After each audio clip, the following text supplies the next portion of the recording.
Chapter 91 Wild Dog the Good Person. In the Death Marsh, accompanying the increasingly heavy rain, a wind began to blow. The monkey Xiao Hui's furs were all wet and plastering tightly on its body. It curled up its body and hid in Xiao Huan's embrace, not moving at all. Only a pair of sharp eyes, still rolling around, looking far ahead, and then looked at Xiao Huan again. The rain filled up the sky, turning the Death Marsh, which was initially already gloomy, into a darker shade. Everywhere was a sea of murky gray. Zhou Yixian flipped up his clothes to cover his head and sat below the small tree. Xiao Huan could not decide whether to sit or stand. After a moment, gave a wry smile and gently squatted down. She hugged Xiao Wei tighter to prevent it from the wind and rain, and as for herself, since she was already drenched, she did not have any other choice. Wild Dog Taoist, extremely pleased with himself, held his umbrella and walked over. Looking at his expression, obviously there was none of the giving his umbrella to help the needy, showing pity and tenderness to women, etc. He was only heard saying, "Hee, young lady, do you want the umbrella? It must be uncomfortable being drenched in the rain, right?" Xiao Huan raised her head to look at Wild Dog Taoist and laughed lightly. The raindrops fell onto her beautiful and fair face, burst and scattered like pearls. Wild Dog Taoist's breath stopped. He planned to come over to make Xiao Huan beg him for the umbrella, and then Wild Dog Taoist uncle would loudly ridicule this young girl and then lastly arrogantly swaggered off. To be this type of bad person, it really felt good and very satisfying. Unexpectedly Xiao Huan was far from what he expected. She did not speak a word, not to even mention begging him. His eager plans immediately fell through. Wild Dog Taoist was very vexed and glared fiercely at Xiao Huan. This glare, without knowing why, took his breath away. The young and beautiful lady in front of him, quietly squatting down and bearing the storm. The storm raged between heaven and earth, suddenly in Wild Dog's eyes, as if all of the raindrops were falling on her slightly frail body. Her clothes were wet and sticking on her body, her black hair was slightly tossed, some strands strayed onto the side of her cheeks. The pale face against the wind and rain carried with it a breathtaking and mournful beauty. Her shoulders were actually thin and weak. Every raindrop that fell and rebounded were like crystal fragments and seemed to be trembling. The translucent fair and white skin stuck onto the clothes. Wild Dog Taoist abruptly turned around and did not look at her. Subconsciously he clenched the umbrella tight, and as if he was reminding someone, he repeatedly said, "I am a bad person, I am a bad person, I am a bad person." Xiao Huan initially did not intend to bother about him but became curious upon seeing his reaction. Saw Wild Dog's strange behavior and kept muttering something. She curiously asked, "Priest, what did you say?" Wild Dog Taoist got a fright. For no reason his heart felt feeble and weak. He sneaked a look at Xiao Huan and saw the strange expression in Xiao Huan's eyes, and she was looking back at himself, raindrops dripping down on her snow-white face. Even her figure in the storm also looked delicate and charming. "None of your matter." Wild Dog suddenly flared up and loudly shouted. Xiao Huan was stunned, shrugged her shoulder and lowered her head, but saw that Xiao Wei the monkey was looking at herself. She could not help but smiled and stuck out her tongue at it. Xiao Wei grinned, Zizi laughed. The wind blew and the rain fell. Just when this storm showed no sign of stopping, Xiao Huan gradually felt her body started to shiver and was worrying about it when suddenly, a sound. She felt the rain above her head seemed to decrease by a lot. She raised her head to look and suddenly paused. Without knowing when, Wild Dog Taoist had walked back and used his umbrella to shelter her. Only within a short while, his body was wet from the rain. "There, give you the umbrella." Wild Dog Taoist, as if unhappy with somebody, harshly shouted. Xiao Huan stood up and exclaimed, "Priest, you." Wild Dog Taoist's eyes sneaked a look at her face for a moment and saw on Xiao Huan's surprised face, glistening raindrops quietly dripping on her face. Some fell onto her long lashes, reflecting the radiance and beauty in her sparkling bright eyes, absolutely captivating. Wild Dog Taoist instantly was like being consumed by fire, pushed the umbrella into her hand and immediately walked off, without a care for the storm, loudly scolded, "All of you these young girls, always like to act pitiful, hateful, hateful." Xiao Huan, holding the umbrella and looking at Wild Dog Taoist's back, suddenly laughed out, her laughter like a clear, melodious wind chime in the storm, laughed loudly and said, "Priest, you are a good person." Wild Dog Taoist did not dare to turn his head, pay a sound. He angrily said, "Nonsense, your Taoist uncle is a bad seed from the moment he was born, and he will go all out against your likes of good faction people for his whole life." Xiao Huan stood holding the umbrella, smiled and looked at Wild Dog Taoist's figure. The umbrella had just left Wild Dog Taoist's hand for a short while and he was already drenched from head to toe. He looked around at the surroundings but could not find any place to hide from the rain, so eventually he walked back to where Zhou Yixian was sitting below the small tree, humped, and following Zhou Yixian's example, flipped his clothes to cover his head, sulking and let the wind and rain drenched him. Zhou Yixian looked at the ugly face of Wild Dog Taoist beside him, saw that his expression looked complicated and odd, looking both vexed and embarrassed. He suddenly laughed out loud, and once he started he could not stop. He even put down his hands which were holding up the clothes, ha ha ha ha, laughing non-stop. Wild Dog Taoist became infuriated from embarrassment, angrily said, "What are you laughing?" Zhou Yixian pointed at him and, ha ha, laughed loudly, even disregarding the rain and wind beating on his face, and loudly said, "I am a bad person, I am a bad person." Wild Dog Taoist immediately turned red, so Zhou Yixian's ears were that sharp, the words that Xiao Huan could not hear clearly, he could actually hear it from afar. Now that he saw Wild Dog Taoist looking extremely vexed after doing a good deed, as if he had gone against some principles, he really could not help but laughed out and almost fell over. Wild Dog Taoist was extremely infuriated and stood up abruptly. Zhou Yixian was startled, although his mouth was still, ha ha, laughing, but his body started to move back. Unexpectedly the ground was slippery from the rain and bong, his feet slipped and he fell back, landed into a mud hole, his whole body covered with mud. Wild Dog Taoist taken aback for a moment but saw that Zhou Yixian was fumbling, looking extremely comical. Immediately all of his vexedness disappeared and he could not help but also laughed out loudly. The two of them ridiculed and laughed at each other and then started quarreling incessantly. Xiao Huan, standing a distance away, smiled but did not come forward. The rain poured down and seemed to get heavier. Between heaven and earth everywhere was dismal. Instead, only in this perilous death marsh, there was still a place with some mild warmth.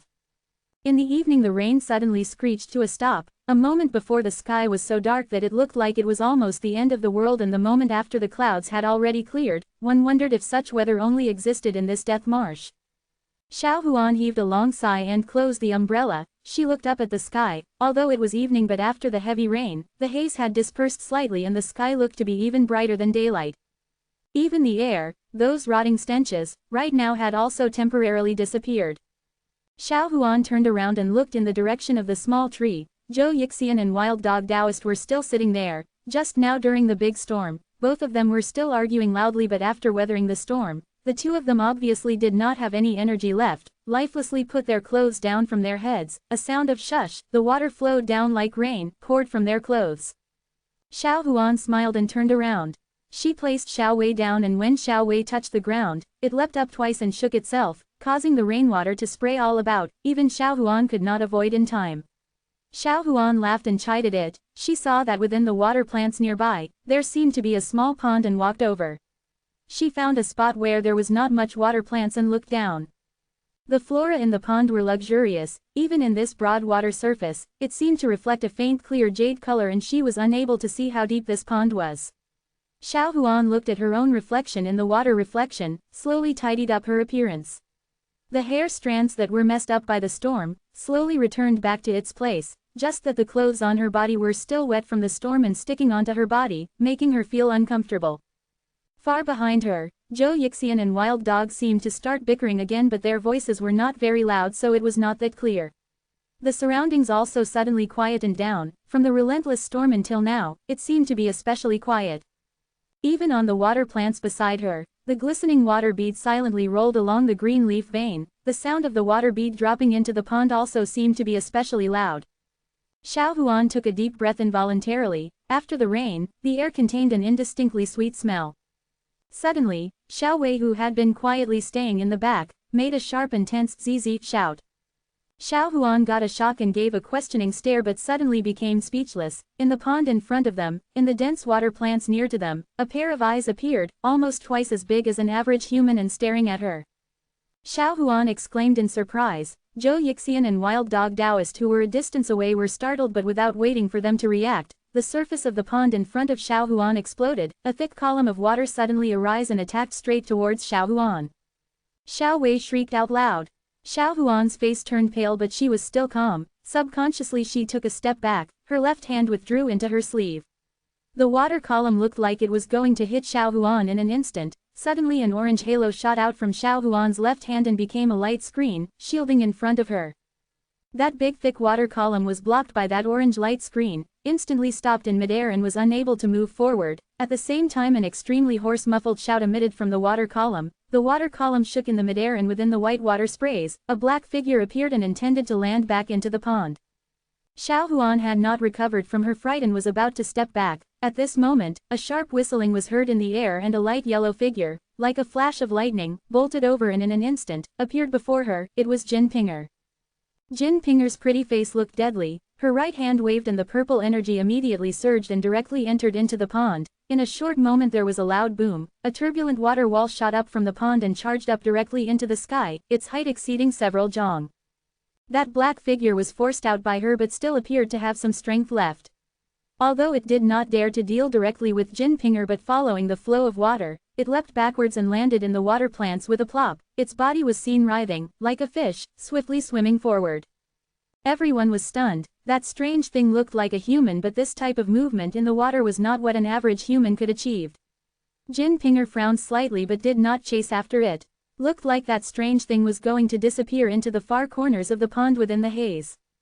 Unexpectedly at this moment, that strange thing made another angry hoarse shout. A black-green light with a few streaks of blood red flashed lightly in the thin haze. That strange thing immediately turned and flew back, as if it was extremely fearful of that black-green light.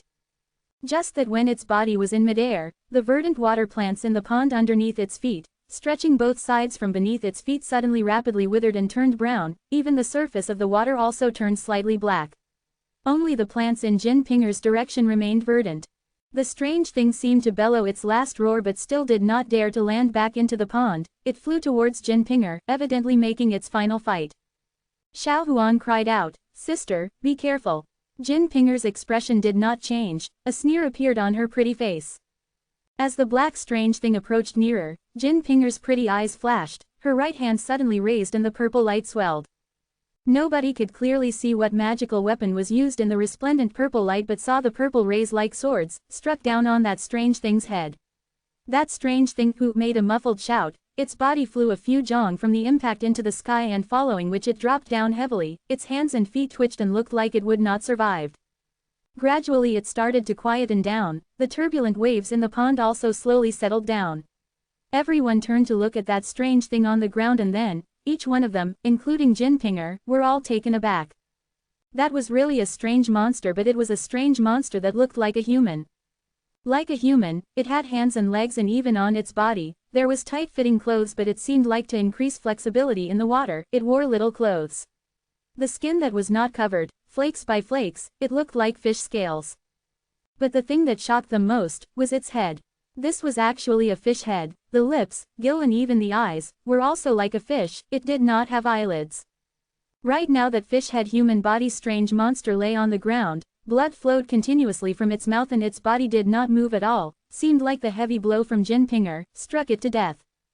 Xiao Huan looked at that strange monster and felt a shiver in her heart, subconsciously she shrank back behind Jin Pinger. Jin Pinger lightly patted her shoulder and softly comforted her.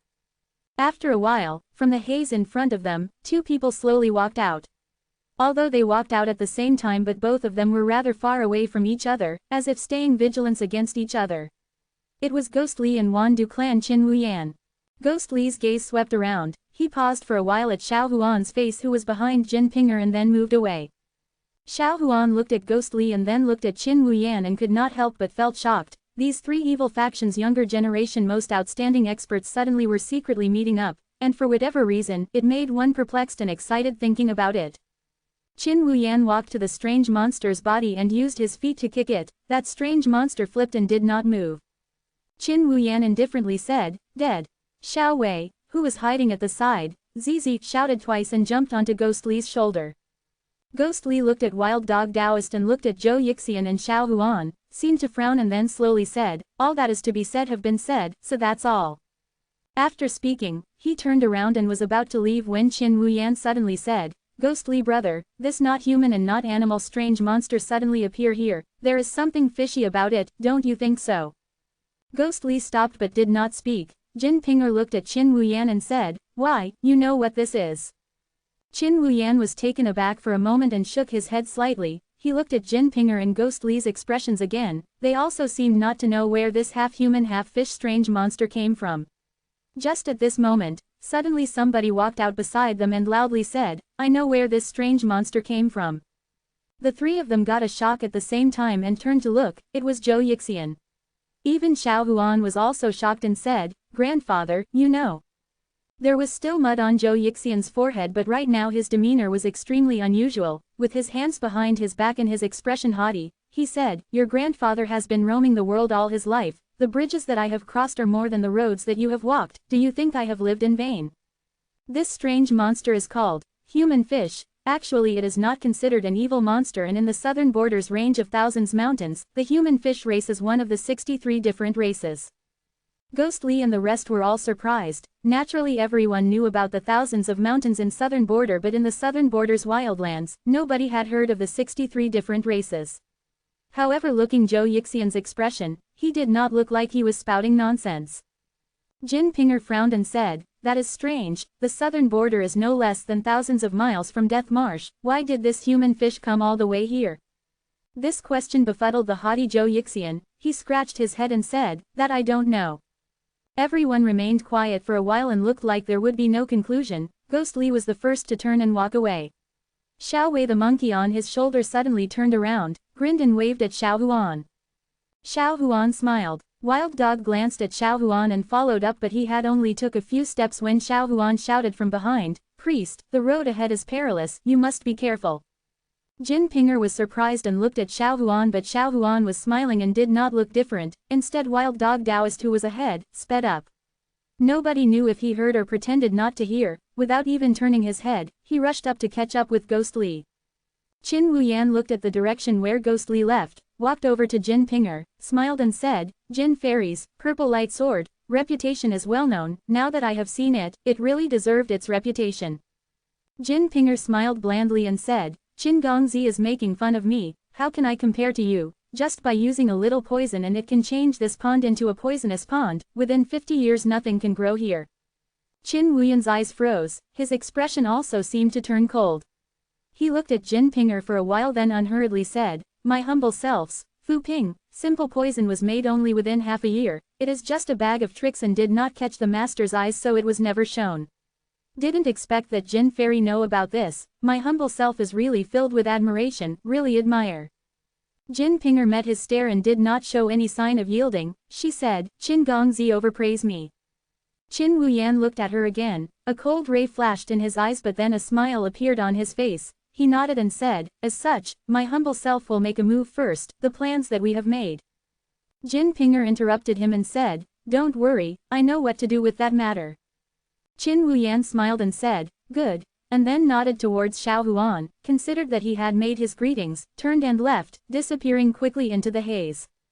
After Qin Wuyan's figure disappeared, Jin Pinger still remained silent.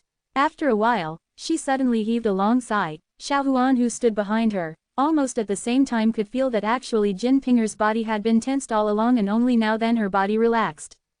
"Sister, do you feel not all right?" Xiao Huan was concerned. Jin Pinger shook her head slightly, looked at Xiao Huan and gently said, "I did not come in time just now. Are you hurt?" Xiao Huan laughed, shook her head and said, "I am all right, only that I was caught in the rain just now, but luckily I have, Iya." Jin Pinger was shocked and said, "What is it?" Xiao Huan stamped her feet and said, "I forgot to return the umbrella to that priest." Jin Pinger shrugged her shoulders and said, "Then keep it. Next time you can return it when you have a chance to meet him again." Xiao Huan quietly nodded. Jin Pinger gazed out afar and suddenly, as if she had a feeling, she spoke quietly to Xiao Huan, "Xiao Huan, next time you must be careful of that two persons." Xiao Huan did not understand and said, "What?" Jin Pinger's eyes flashed and a cold ray seemed to flash. She coolly said, "Those two persons, they are really merciless and ruthless. If you see them in the future, you better stay far away immediately and be sure not to go near them."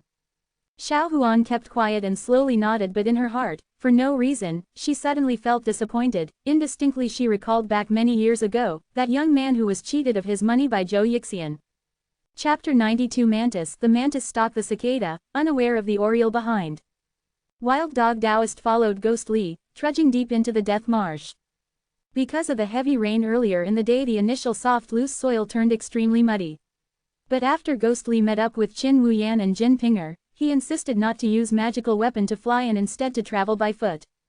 It seemed like Jin Pinger and him were the same, both apprehended about something. If this was in the past, Wild Dog Taoist would naturally let loose a torrent of abuse and minimally at least complained incessantly, but right now, he seemed lost in his thoughts and did not even speak a single word, quietly following behind Ghostly, and that instead made Ghostly curious. Ghostly looked at Wild Dog Taoist's distracted expression, suppressed his voice and indifferently said, "What's with him?"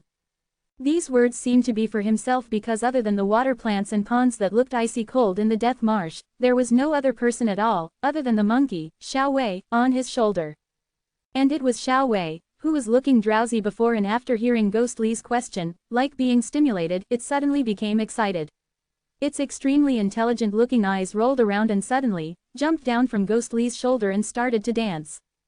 This strange behavior, even Wild Dog Taoist, who was following behind, also got a shock and looked towards it. Xiao Wei zzz and grinned, danced to Ghostly, and then its eye turned and suddenly leapt to the small pond beside them. It held up some water from the pond and dripped onto its own head instead, and then using its fingers to point towards the sky, jumping up and down. Wild Dog Taoist fixed his stare on it and walked to Ghostly and said, "What happened? This monkey, is it mad?" Ghostly instead frowned and spoke quietly to Xiao Wei, "Raining." Xiao Wei was extremely delighted, nodded its head in succession and then broke a leaf from an unknown plant and brandished it on its head, as if blocking something. It then twisted its body to make a pose, twisting here and there and as if acting in a play. The leaf from its right hand changed to its left and then from left to the right. Wild Dog watched and watched. Suddenly he felt an unexplainable feeling of guilt. He stared at that weird monkey and spoke to Ghostly, "Crazy, crazy, this monkey must be crazy." The monkey Xiao Hu flung the leaf away and then within 2 or 3 jumps, leapt back to Ghostly's shoulder. It pointed to the direction that they had came from, zzz calling out incessantly. Ghostly remained silent for a while and then slowly turned over and looked at Wild Dog Taoist. Wild Dog Taoist forced a smile and said, why did you look at me for?" Ghostly's gaze sneaked a look at his bundle on his back and indifferently said, "When it rained just now, did you lend your umbrella to?" Speaking in tell here, he frowned slightly and looked at Xiao Wei, thought for a moment and said, "You lent your umbrella to that fortune-telling young lady to shelter from the rain?" Without waiting for Wild Dog Taoist to answer, Xiao Wei, who was on Ghostly's shoulder, had already jumped up, looking very excited. The monkey smiled until its eyes narrowed up. Wild Dog Taoist's face turned red and then white, looking extremely embarrassed. Suddenly he pointed at Ghostly and angrily shouted, "Stinky brat, I tell you, your Taoist uncle used to kill people like flies. Those who died at my hands are no less than 1,000, if not 800.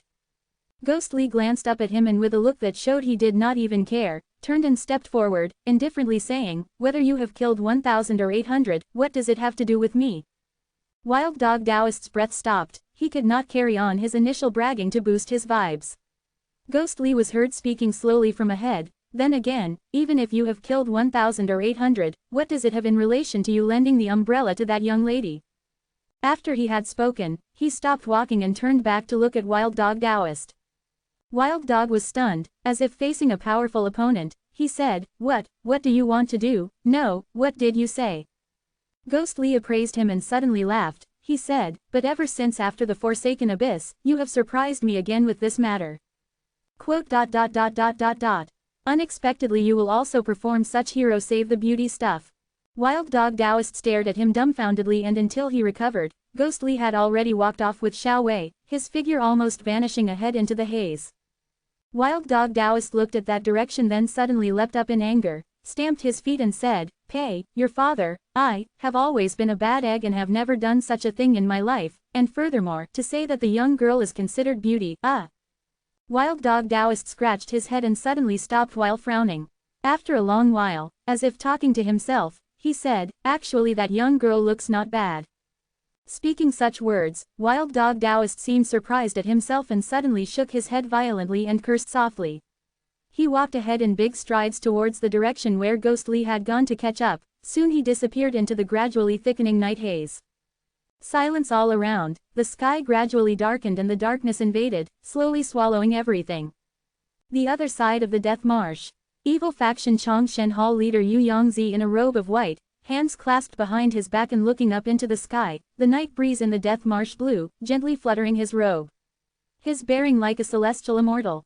other than his left hand, the empty sleeve adding a few degrees of inexplicable humor.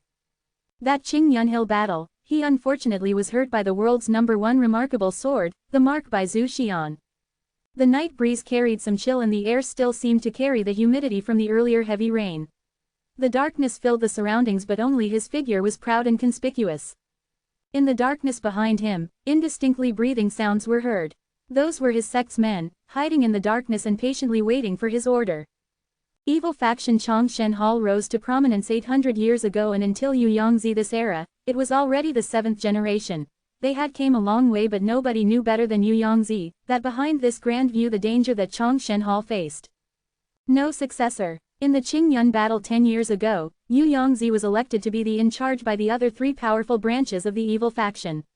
That was the prime and pinnacle moment of Changshen Hall's reputation in the evil faction in these 100 years, and at that time, Yu Yongzi was complacent. In addition, he had also several favorite highly skilled disciples which he had painstakingly trained for the past 100 years. At that time, Yu Yongzi really thought there was nothing that could obstruct him in this world. Only with one stroke he would root the decrepit and outdated Qingyun sect, and Changshen Hall's reputation would naturally awe the evil faction. With his own capability and with his highly skilled disciples, in the next 800 years Changshen Hall would become the second Blood Forger Hall, and him would become the second Elder Blackheart. Just that, all of these glorious dreams, on Qingyun Hill under the Zhu Xian sword, became bubbles. He himself lost his left hand in the Zhu Xian sword formation, not to mention the severe loss of his skills. And because Changshen Hall was leading the attack, all of his highly skilled disciples were naturally in the front line. The fights with Qingyun sect various elders leaders at Tongtian Peak took down half of his men, and after that, when the Zhu Xian sword formation started, the remaining Changshen Hall disciples again suffered heavy casualties. Only a few survived the battle. The whole sect was considered almost practically wiped out. In this world everything could be easily obtained, but the hardest was talents, especially the ones that were painstakingly trained by yourself and totally trustworthy. In these 10 years, Yu Yongzi worked his hearts out, and Changshen Hall gradually started to turn around, but in Yu Yongzi's heart, that shadow in his heart grew bigger. The Battle of Qingyun almost totally destroyed the main force of Changshen Hall in the past few years. If not for Yu Yongzi, he himself possessed powerful cultivated skills and managed to suppress the enemies who were lying around covetously eyeing his sect, and especially 7 years ago, he made a decision there and then, disregarding objections from his men, and forcefully relocated the headquarters to this desolated death marsh, far away from the other 3 powerful branches' reaches. Nobody would know in the end what would be their end results. But just 1 month ago the increasingly intense internal fight within the evil faction screeched to a sudden stop, and the last capable small-medium branch Blood Forger Hall was also eventually subdued by Ghost King sect, and everyone had since positioned their stance. After a short temporary and breath-stopping peace, Yu Yongzi's instinct predicted that very soon the next intense internal fight would break out between the 4 big powerful branches.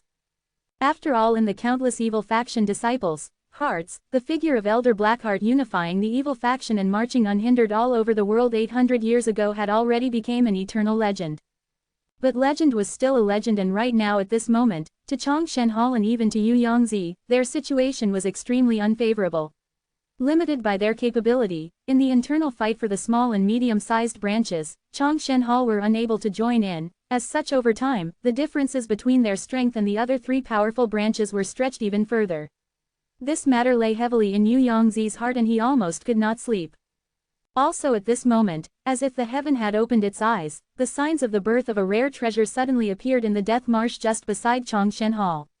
Yu Yongzi was pleasantly surprised. If they could really obtain a rare treasure like Qingyun sect's Zhu Xian the ancient sword, then the survival of Changshen Hall would not be a problem, and then from there, they could make plans to expand, and who knows, they might still have a chance to come back.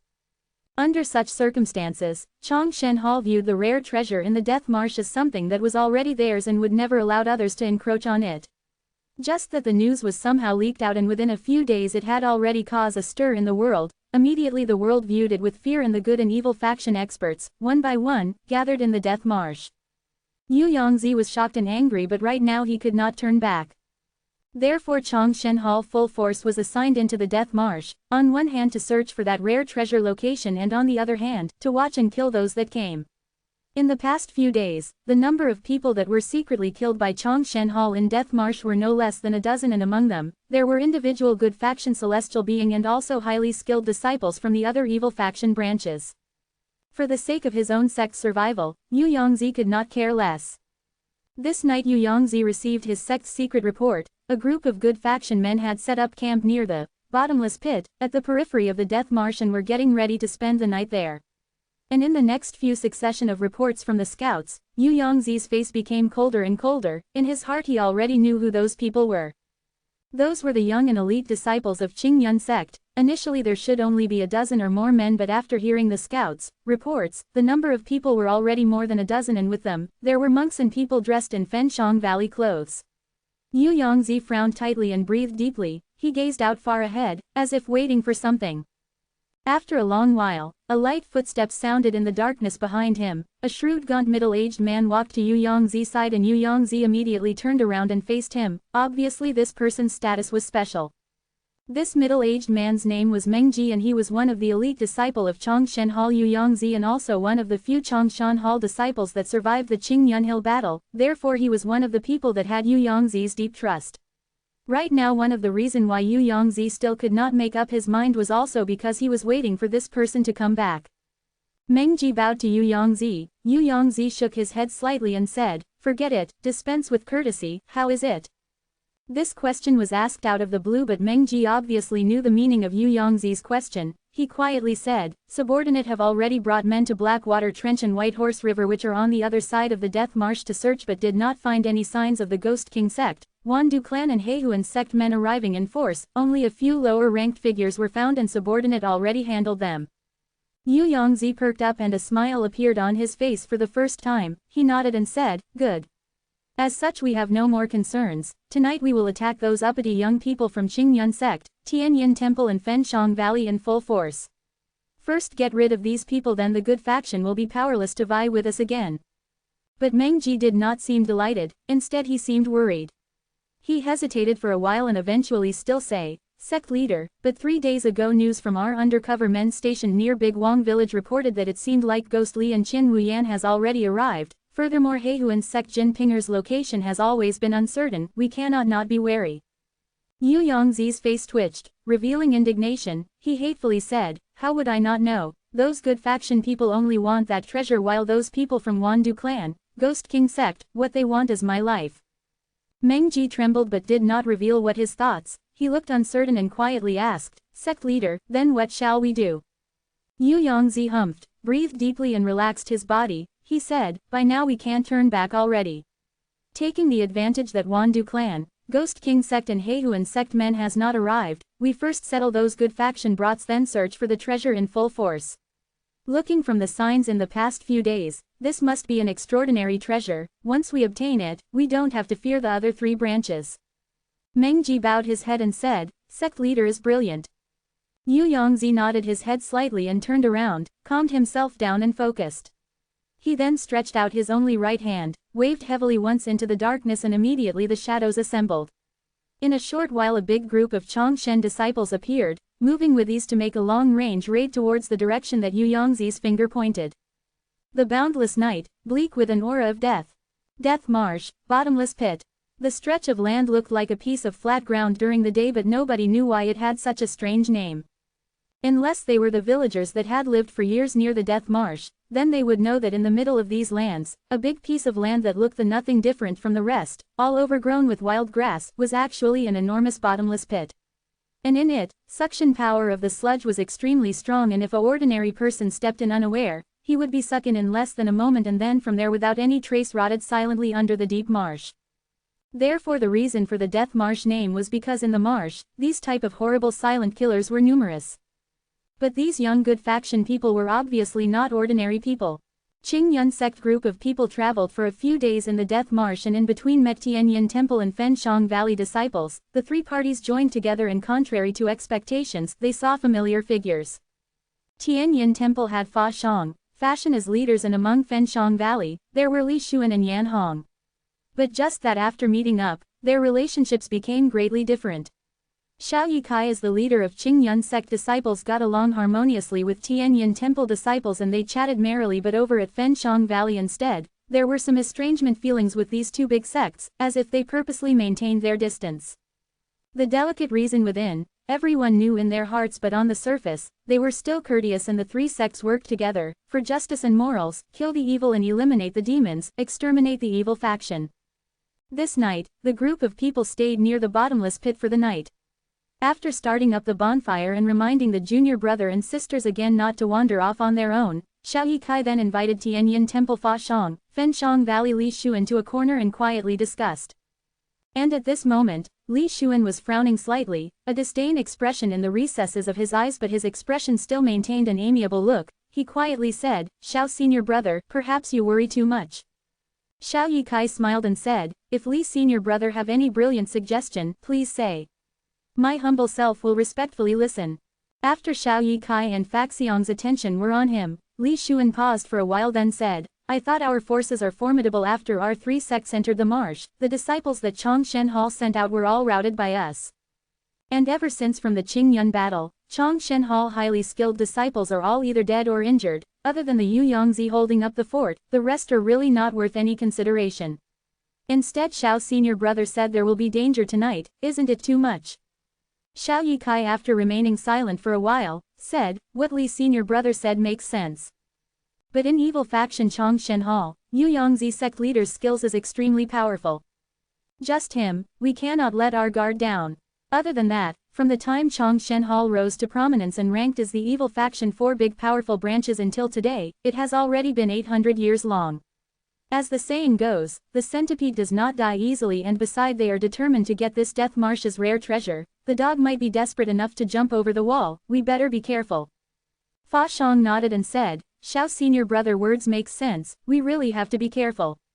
Li Xuan saw that both of them were saying the same things and so felt it would not be appropriate to add on, but he had an arrogant characteristic and it revealed in his eyes. He indifferently said, "Then according to both senior brothers, how shall we proceed tonight?" Fa Shang looked at him and was taken aback. He turned to look at Xiao Yikai, but Xiao Yikai behaved as if nothing had happened, as if he did not notice, and still smiled and said, "Li Xuan senior brother is indeed brilliant, with brother's talent. In the future if the matter was accomplished, Li senior brother must remember the first merit." Li Xuan smiled and actually did not thank him modestly. Fa Shang, who was standing beside, saw Xiao Yikai's expression remained the same regardless of anger or happiness. Suddenly that youth, Zhang Xiaofan, figure flashed past his eyes. If only he was also here today, how good it would be. He felt an inexplicable pain in his heart and softly sighed. In the background he heard Xiao Yikai quietly started to make arrangements and quickly focused to listen. Xiao Yikai suppressed his voice and softly said, "Both senior brothers, today we." The night seemed to darken even more.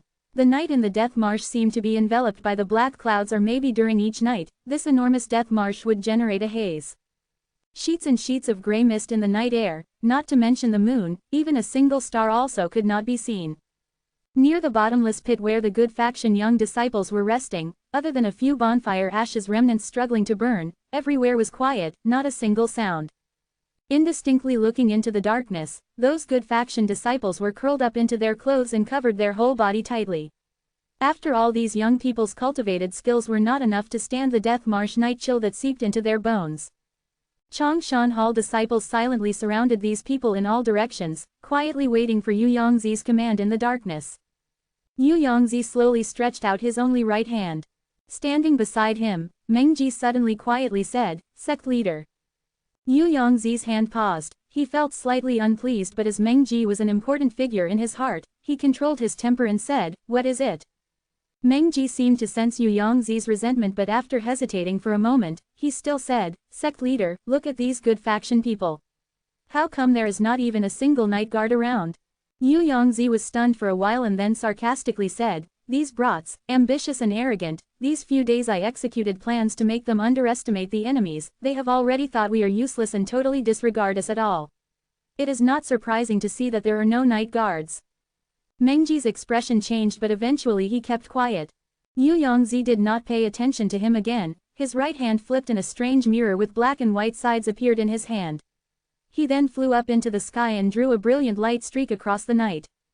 All of the Chongshan Hall men cried out at the same time, reverberated far in the night, swarmed forward with immeasurable murderous aura. A faint bleakness, in that dying light remnant. The last ash at this moment quietly extinguished. Swallowed up by the darkness. After a moment, suddenly a clear and sharp sound, Chang Lang, rang out like dragons singing. A stream of jade green light, a stream of blue light, a stream of golden light, a stream of white light and a stream of green light.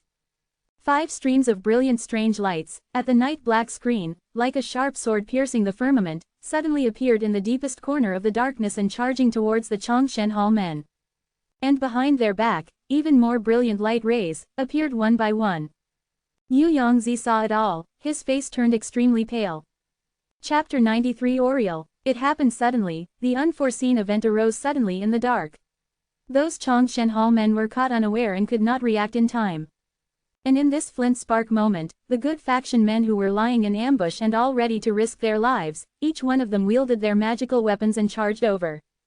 With the intended attacking the unprepared ones, naturally they had a very big advantage, and those good faction disciples that were here, each one of them at least an outstanding successor of one of the big sects.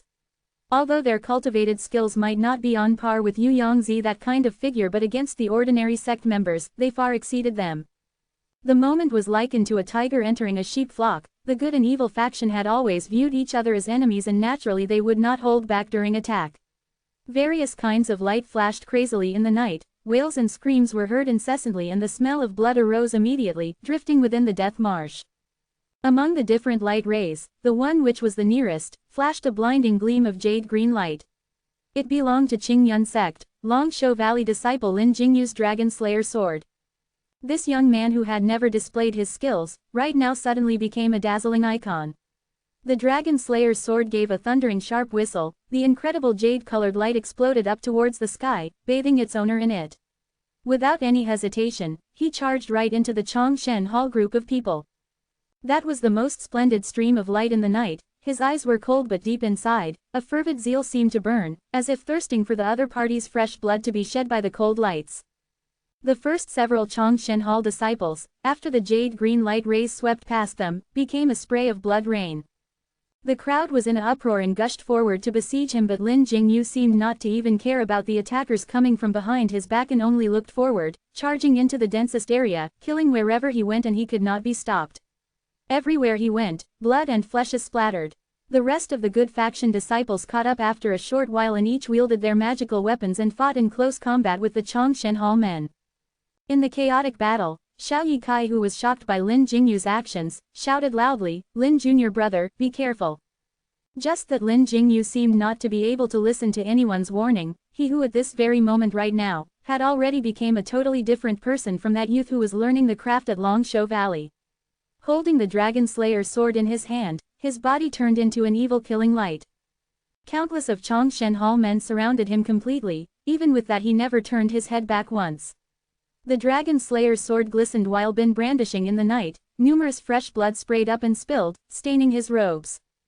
Until the end, countless Changshen Hall men pursued after him, but yet nobody dared to block his way. Everyone fled for their lives and did not dare to face this mad-like monster.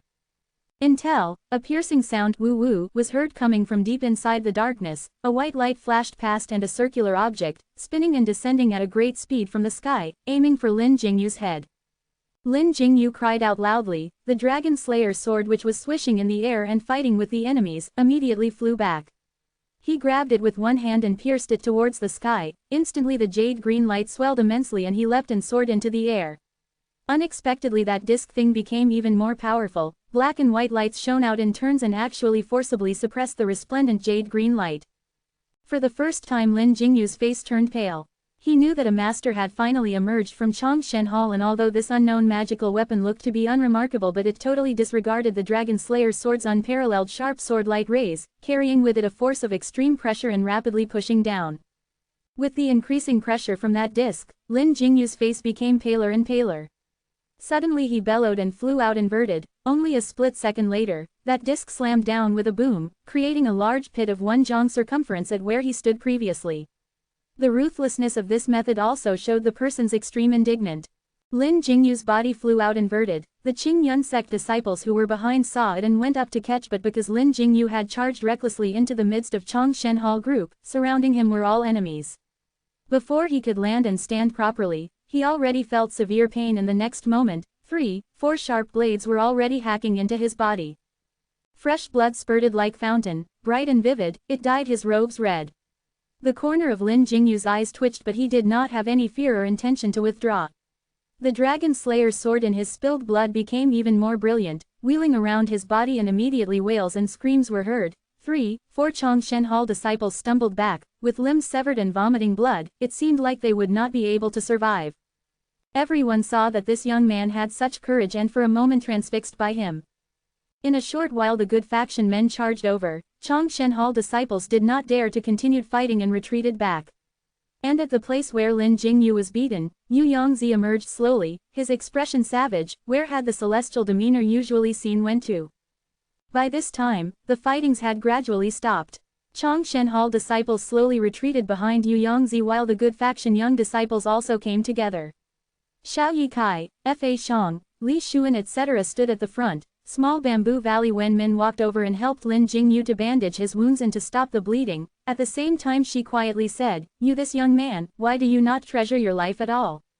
Lin Jingyu only saw Wenmin a few times at Tongtian Peak at that time and was surprised to receive her care suddenly. In the past 10 years, he trained under the mysterious old man inside Tongtian Peak founder's ancestral hall, and with only his own aptitude and stoic perseverance, he finally made a breakthrough. And today his exhibition of his skills shocked everyone, causing everyone to view him in a different light. But when this stranger senior sister asked him this question, suddenly he did not know how to answer and could not reply. Wenmin had always been kind-hearted, and when she saw that half of his body was bleeding, she took advantage of the respite from fighting and offered her help with his wounds. But due to the volatile situation, she roughly dressed up his wounds and then quietly said, "There will be another battle later, you must be careful." Lin Jingyu felt a warm feeling in his heart, nodded and said quietly, "Thank you senior sister." Wenmin smiled and walked to stand beside Lu Shuiqi. Lu Shuiqi glanced over at Lin Jingyu, her face expressionless, but a flash of light seemed to brush past in her eyes. Over at Changshen Hall side, Yu Yongzi's face was cold and stern, his only hand held on so tightly onto the magical weapon, Yin Yang Mirror, that his veins popped out. The raid on Good Faction was instead foiled by the Good Faction juniors. He did a cursory glance and saw that in only a short amount of effort, Changshen Hall had already lost 1/3 of its men, but over at Good Faction side, almost no damage was sustained. Lin Jingyu seemed to be the only one with the most severe wounds after being slashed by several swords. Li Xuan looked at the evil faction Changshen Hall group, his eyes shone and he suddenly lowered his voice and said, "Xiao senior brother really has divine foresight, my humble self is impressed." Xiao Yikai smiled and said, "It is just coincidental. There will still be many occasions in the future to rely on Li's senior brother for support. I hope that Li's senior brother will favor me with your guidance." Li Xuan indeed dare not look down on Xiao Yikai anymore. He nodded and said, "You're too kind." Fa Shang instead looked at the injured Lin Jingyu for a while and seemed to have the intention to go over and convey his concern, but eventually suppressed it. Ever since Qingyun sect and Tianyin temple traveling parties met up, both parties got along quite well, but only Qingyun sect Lin Jingyu from the start till the end was still extremely cold towards Tianyin temple monks. As for the underlying reason, no doubt everyone knew it in their hearts, just that nobody wished to open up the old wounds so all along. Instead it was the Tianyin temple monks who intentionally or unintentionally avoided Lin Jingyu. But since Lin Jingyu was injured, Fa Shang was still concerned. He turned around and spoke softly to Xiao Yikai, "Xiao senior brother, I hope your sect junior brother Lin Jingyu's wounds is not serious." Xiao Yikai already saw Wenmin dressing up Lin Jingyu's wounds and turned to look at Wenmin. Wenmin understood and nodded slightly. Xiao Yikai was relieved and turned to Fa Shang. "Lin junior brother's injuries are nothing serious, Fa Shang senior brother don't have to worry." Fa Shang bowed and pressed his palms together, chanted softly.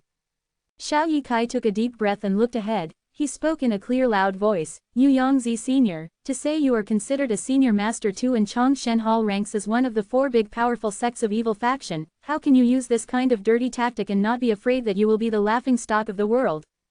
Yu Yongzi furiously said, "You this kind of so-called proper good faction also did the same and ambushed us, and still dare to have the audacity to speak loudly here without any shame." Xiao Yikai's expression remained unchanged and awe-inspiringly righteously replied, "We are all young and junior, furthermore we are in unfamiliar territory, of course we have to be on guard against treacherous and evil villains who are furtively doing us harm. Unexpectedly we didn't expect the person to show up would be, hee hee.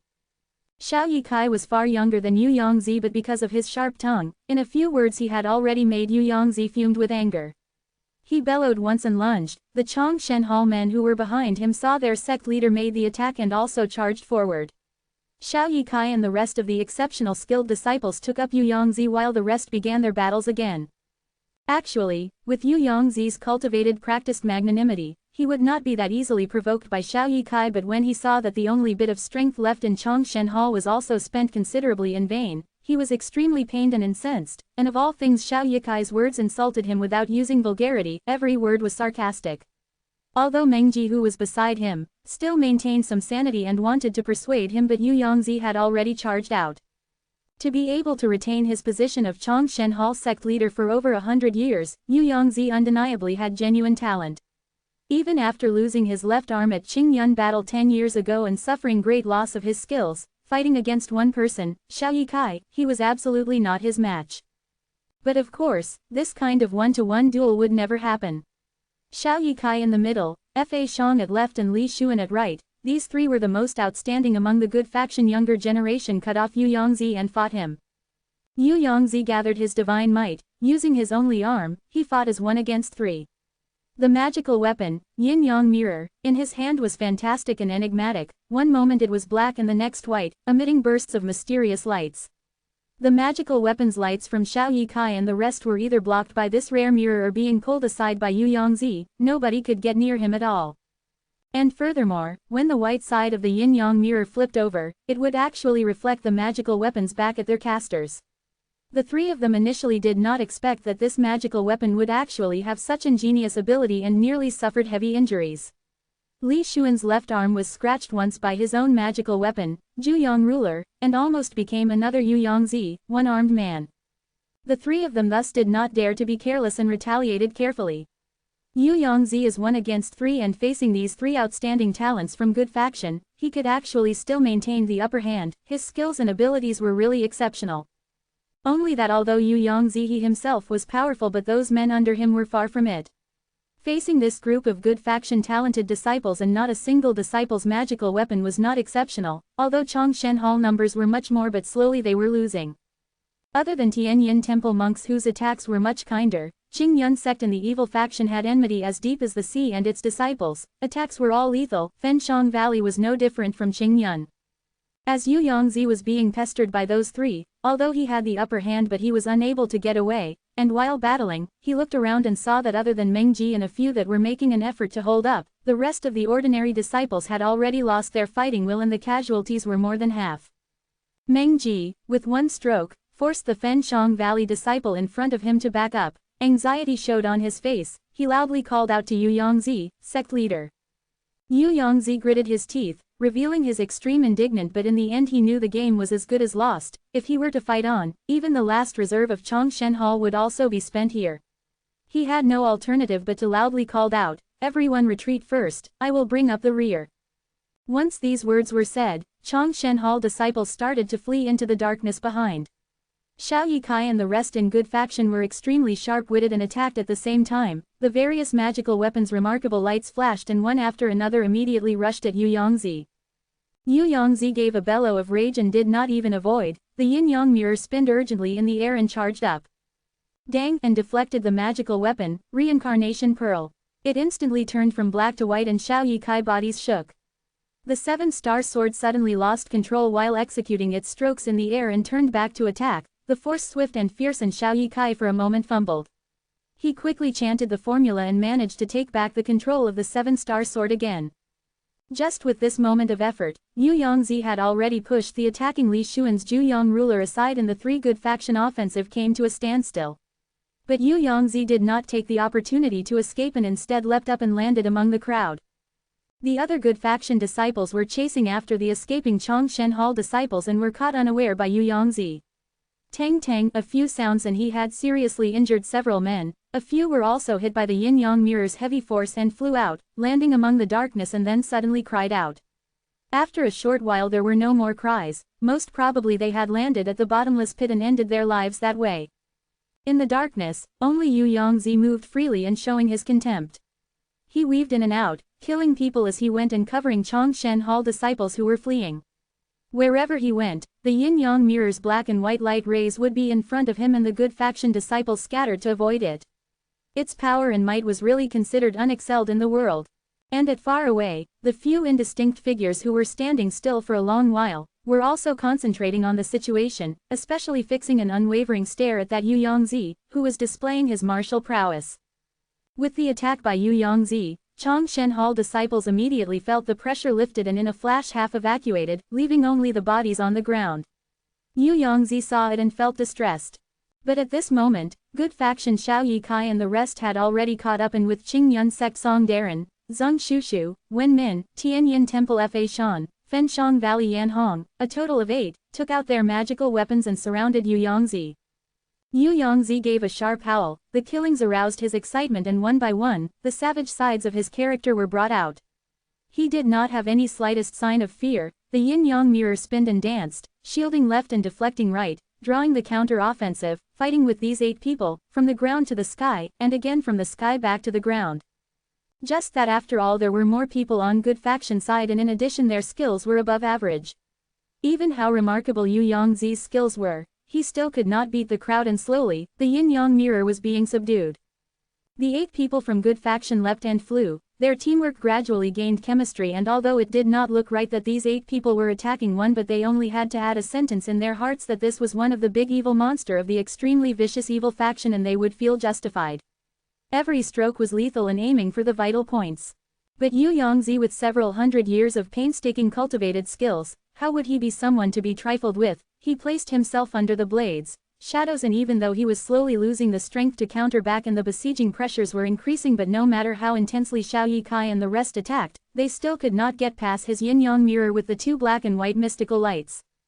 Besides, his body moved, secretly migrating the fighting group towards the side. If not for Xiao Yikai, who was really sharp-witted and suddenly remembered how his own sect disciples had perished just now, he loudly shouted, "Be careful not to sink into the marsh." This then reminded everyone, and they realized after a moment that they were being brought on the slide to the side of the bottomless pit, and if they were not careful, one of them would sink in. It was really a very close shave. In the chaos, Yu Yongzi still had this degree of mindfulness and foresight. These practical experiences were naturally incomparable to these juniors. However, even how experienced he was and how exceptional his skills were, facing this group of highly skilled, talented and holding remarkable magical weapons, and also with such foresight and composed young experts, he was also helpless. These 8 people, led by Xiao Yikai, attacked at the same time. Immediately numerous extraordinary lights continuously hit onto Yu Yongzi's yin-yang mirror. Yu Yongzi's entire body shook and he felt immense pressure, like the power of a tidal wave, again and again. The opponents could rest slightly after attacking, but he could only keep on defending, unable to retaliate. After deflecting more than 10, 20 times, he finally could not withstand and had not choice but to move back, gradually moving away from the bottomless pit. After leaving the bottomless pit, the good faction were immediately relieved and felt unimpeded to beset Yu Yongzi. Yu Yongzi gradually felt fatigued. From the corner of his eyes he saw that most of his Changshen Hall disciples had already evacuated, and Meng Ji and a few were on their way to his aid, but beside him, even more good faction disciples were enclosing in. Yu Yongzi felt a moment of panic. He knew if these 20, 30 people besieged him, even how high his ability was, he would also have to give up his life here. Immediately he deflected Zheng Shushu's Zhan Yuan sword strike and loudly cried out, "All of you quickly leave." Meng Ji and the rest were shocked and then turned and fled. Yu Yongzi did not wish to prolong the fight. The yin-yang mirror in his hand flashed and flashed. Suddenly the white light flared, its resplendence dazzling to the eyes, and in an instant retaliated against the 5 magical weapons and reflected them back to its casters. The good faction did not expect that he still would have such ability, and immediately there were some disorder and a small opening opened up in the formation. How could Yu Yongzi stood by? Immediately his body turned into a light and dashed forward like lightning. His figure had just only moved, and the next moment he was already at that opening and looked to be getting away. Xiao Yikai and the rest were slightly far behind him and were unable to catch up in time. But then a jade green light shone at once, resplendent and dazzling. The Dragon Slayer's sword arrived with a vengeance and chopped down. Looking at this impetus, it looked like it would chop Yu Yongzi into 2. Yu Yongzi could not defend in time, but at this moment of life and death, he was able to force himself to shift 3 degrees to the right. That jade green light chopped down beside him. His sleeve fluttered, turned into flecks by this jade green light. Yu Yongzi had already lost his left arm, and it had instead gained an advantage for him at this moment. If not, it was not known if he could maintain his conscience under such intense pain, but he felt a burning pain on his left body, most likely caused by this dragon slayer's sword's baleful jade green light. His body continued to move and his right hand had already flipped. The yin-yang mirror immediately flashed with black and white lights and shot out across.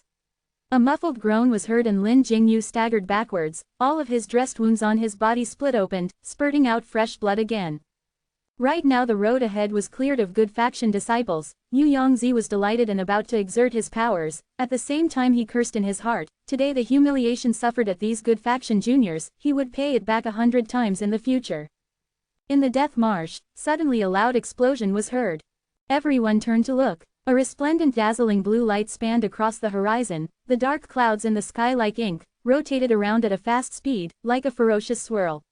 Lu Shuiqi standing in midair, a piercingly cold gale, her unparalleled appearance like ice and snow. In the darkness far away, a figure seemed to tremble slightly. That beautiful girl floated in the air, walked 7 steps, her lips chanting, and instantly lightning flashed chaotically in the horizon, like a gigantic snake traversing through clouds. Yu Yongzi's countenance changed greatly, but without waiting for his reaction, Lu Shuiqi's celestial sword maneuvering the thunder formula, was already ignited. The enormous lightning in the horizon suddenly fell and struck onto Tianya's sword's tip. Blue light flared and instantly lighted up half of the gloomy sky. And right now, Lu Shuiqi did not feel the same strain when she competed with Zhang Xiaofan. Lighting filled the sky, reflecting deep in her eyes, as if things had gone back to the past. The enormous light beam, refracted and descended. It had not even reached the ground where the good faction disciples nearby had already started to withdraw. Within the perimeter of several zhongs from Yu Yongzi, the gale howled and the trees, water plants were all uprooted, its might was staggering. Yu Yongzi gave a long howl, all of his clothes gathered up, the yin-yang mirror rose and suspended in the air, radiating black and white lights and then suddenly became one. Evidently Yu Yongzi, after the intensive battle, was using all of his energy to make the final battle. Boom! The enormous light beam hit onto Yu Yongzi's yin-yang mirror with an impact and Yu Yongzi's body immediately sunk into the earth by 1 kun. Agony flashed past Yu Yongzi's face, but Lu Shuiqi in the air too suddenly shook greatly and turned pale by a few degrees. But the enormous light beam did not reduce or withdraw. Flowing ceaselessly from Tianya's celestial sword, the electric rays flashed crazily and struck down fiercely. Yu Yongzi resisted with his one arm, looking more and more awful, if not for the fact that the celestial sword maneuvering the thunder formula's force was too powerful and the good faction disciples could not intervene, else right now if hundreds and thousands of swords attacked at the same time, Yu Yongzi would immediately turn into a meat pulp. Yu Yongzi's eyes were full of hatred. The next moment his face muscles twitched for a while and he bit savagely on his tongue and spat a mouthful of blood at the yin-yang mirror. Suddenly the yin-yang mirror immediately gave forth a burst of light and forcefully pushed back that enormous beam of light from Lu Shuiqi. Xiao Yikai and the rest felt that something was not right and pounced over, but Yu Yongzi, giving a long howl, flew up and the yin-yang mirror powerfully swept behind him. Stimulated by his blood, its divine light surged violently. Xiao Yikai and the rest did not dare to meet it directly and every one of them kept out of its way. Although this move by Yu Yongzi was formidable, but after this intense battle and with the usage of such savage and strange art, his internal energy was already severely injured and even his steps were staggering.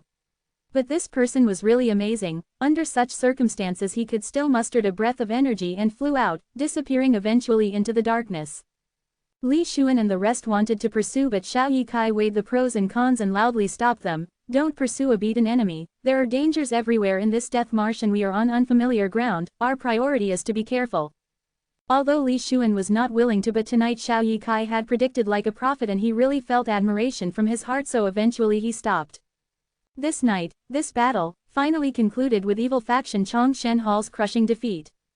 Just that between the good and evil open factional fight, the good faction also suffered losses, but compared to Chong Shen Hall, it was way much better. Chapter 94 End of the Road. The night is black as ink, cold and harsh. Suddenly, a light flashed past in the darkness, approaching at an incredible speed, but looking at it from afar, that light seemed to be wavering and unstable. On the ground Meng Ji was pacing worriedly, behind him were the remnants of Chong Shen Hall disciples. A cursory glance revealed roughly 50 or 60 people, each one of them looking terrified, watching the road they had came from. Until they saw that light. Immediately it caused a stir among the ordinary disciples and quite a few cheered. Meng Ji instead looked at that figure that was flying in and the anxiety on his face increased. That light came near and stopped. Yu Yongzi floated to the ground and immediately everyone cried out, "Sect leader, sect leader." Unexpectedly, without waiting for the crowd to reach him, Yu Yongzi's face paled and a sound, threw out a big mouthful of blood, dyed the front of his robe red. Not one did not change their countenance. Mengji rushed up and supported Yu Yongzi. He felt coldness and noticed that Yu Yongzi's entire body was cold, extremely abnormal. And underneath his clothes, his body was still shivering. Mengji was greatly alarmed. Yu Yongzi felt Mengji's shock and turned to look from left to right. He saw the terror on his disciples' faces and knew they were already highly strung with low morale. If even himself would not survive, then immediately it would turn into a scene of the rats deserting a sinking ship. Immediately he forced his spirits up, suppressed the turbulent blood and energy in his chest, and in a clear and loud voice said, "All of you don't have to panic, I had just used my internal energy to force the clotted blood out of my body, so I am all right." Yu Yongzi had always been like a deity in the Chongshen Hall disciples' hearts. When he spoke those words, it had an effect in many of the sect disciples. Expressions became relaxed and obviously looked much relieved. Although Yu Yongzi's words were such, but his countenance was really terrible, as white as a paper, and on the left-hand side of his body, there was a patch of blood, even his sleeve was missing, looking extremely disheveled. Luckily currently it was late in the night, thick with darkness. If it was in the day, with 100 over pair of eyes watching, they would know immediately that he was already an arrow at the end of its flight. Mengji frowned tightly and turned back to speak to the Chongshen Hall disciples. "There is nothing serious with sect leader, all of you first take a rest and we will plan again the next morning."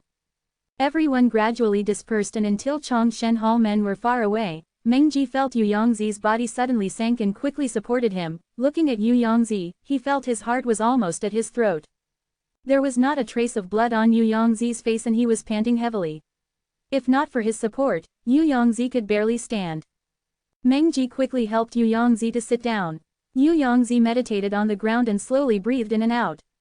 After a long while, his breathing then gradually calmed down and he looked slightly better. Mengji stayed beside Yu Yongzi, looking worried and anxious, at the same time kept glancing at his surroundings. Everywhere was dark, other than the few campfires by Chongshen Hall disciples nearby. Nobody could see further than their fingers. The night was malevolent, as if it was too, spying on this misfortunate precarious Chongshen Hall sect. Yu Yongzi slowly opened his eyes. Mengji immediately spoke in a low voice, "Sect head, are you all right?"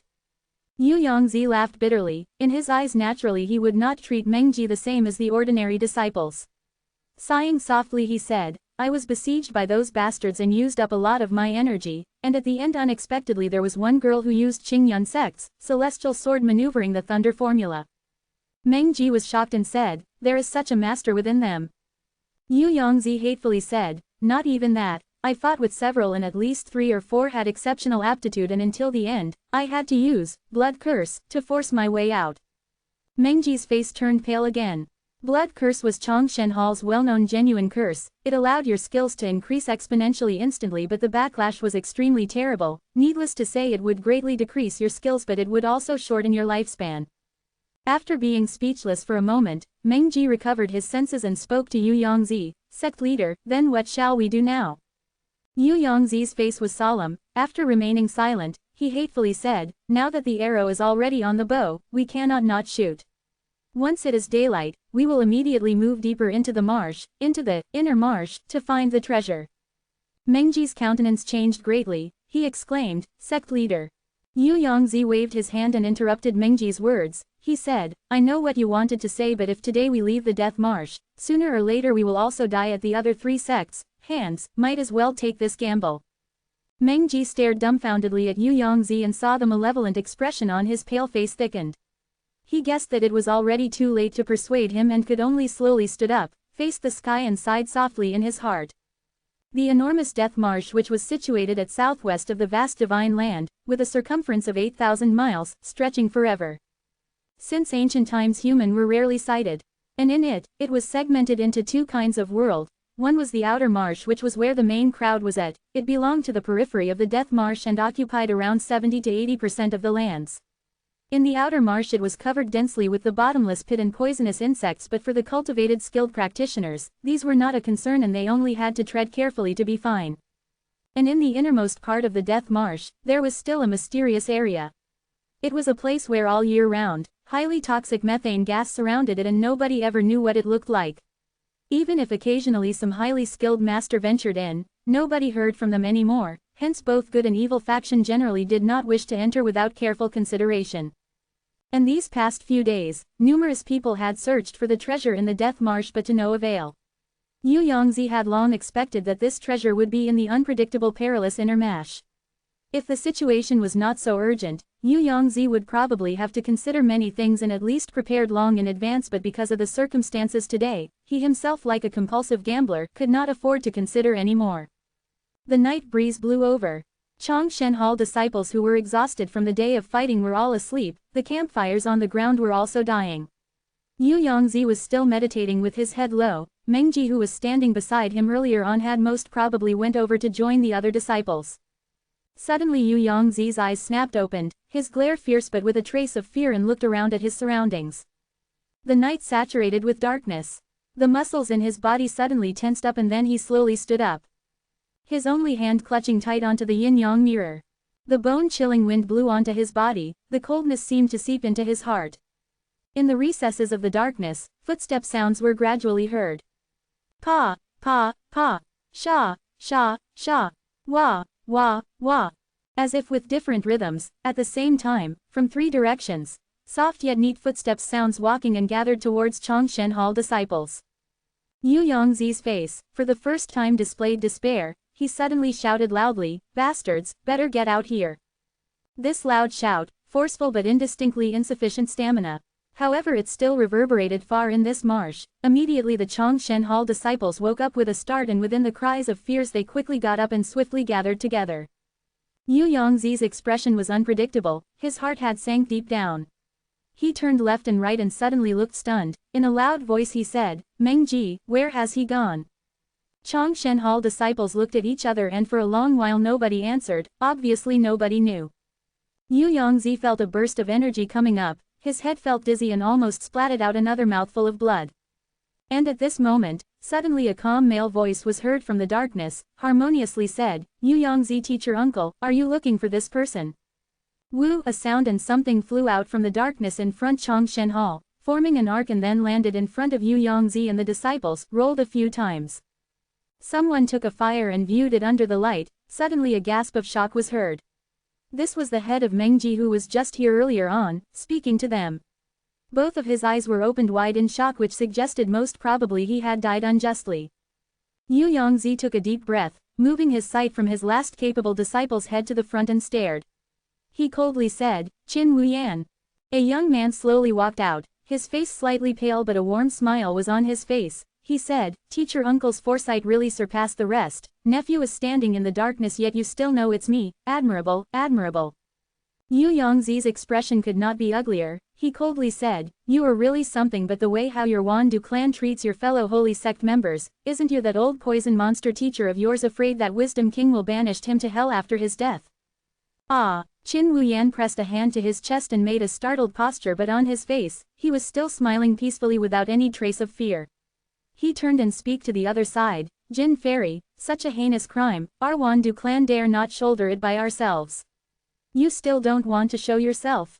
Yu Yongzi's countenance changed greatly. He abruptly turned and sure enough, a charming lady slowly walked out from the darkness on the left side, looking extremely flirtatious. In this dark night, the moment she walked out, immediately it seemed to brighten up a few degrees. "Jin Pinger." Yu Yongzi seemed to be gnashing his teeth while calling out these three words. Jin Pinger smiled and said, "Yu Yongzi teacher uncle, long time not seen, have you been well?"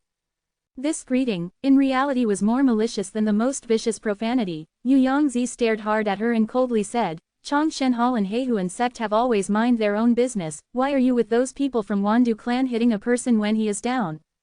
Jin Pinger smiled and said, "You are really forgetful when you are old. Several days ago, you received news that I have arrived and worried that our Heihuan sect will steal your treasure, so you ordered your men to kill Wandu clan's disciples and stole their special poison, black toad powder. You then used the poison to kill 4 of our Heihuan sect disciples at north of Big Wong village. Is there such thing?" Yu Yongzi was shocked and he exclaimed, "How do you?" and immediately stopped halfway. Jin Pinger blandly said, Teacher uncle, you have planned far ahead to incite fights between Heihuan sect and Wandu clan. It is indeed brilliant.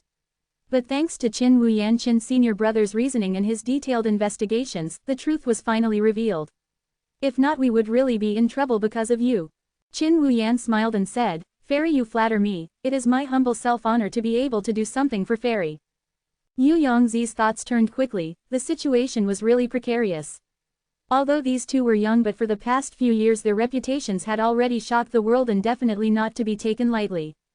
Besides, behind them there were many human figures, although they did not reveal themselves, but most likely large groups of Wandu clan, Heihuan sect men were lying in ambush in the dark. If it was really such, then most likely he would really be in trouble tonight. Yu Yongzi was trying to think of a way out when suddenly he heard a stir among his disciples behind him, as if they had seen something horrible and quickly turned around. He immediately blanched. On the only route of retreat behind him, from the darkness a nonchalant Ghost Li walked out unhurriedly. There and then Yu Yongzi's mind turned and finally understood. In the end he gave up all hope and smiled bitterly. So the three sects have already agreed to deal with my Chongshen Hall together. It is so ludicrous that I still wanted to sow discord among you, the mantis stalk the cicada, all of you the oriole behind. Qin Wuyan smiled and suddenly said in a clear and loud voice, Chongshen Hall disciples, all of you also saw it too. Tonight Chongshen Hall has come to its end. If you are smart, you should quickly come over to our side and you can still keep your life.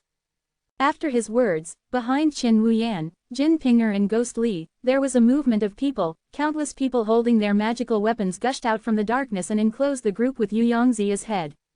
The night breeze brushed past, the end of a hero. All of the Chongshen Hall disciples looked at one another. Anyone could tell that even if they fought on, they would still not survive. Besieged by the three powerful evil sects and they themselves were also at the end of their tether, how could they survive? Yu Yongzi cried out in his heart, and as expected, not even a moment had passed when someone shouted loudly, I surrender, and ran towards Qin Wuyan. With somebody taking the lead, immediately there was a commotion and in a short while almost all of them ran out. After all, nobody wished to wait for death.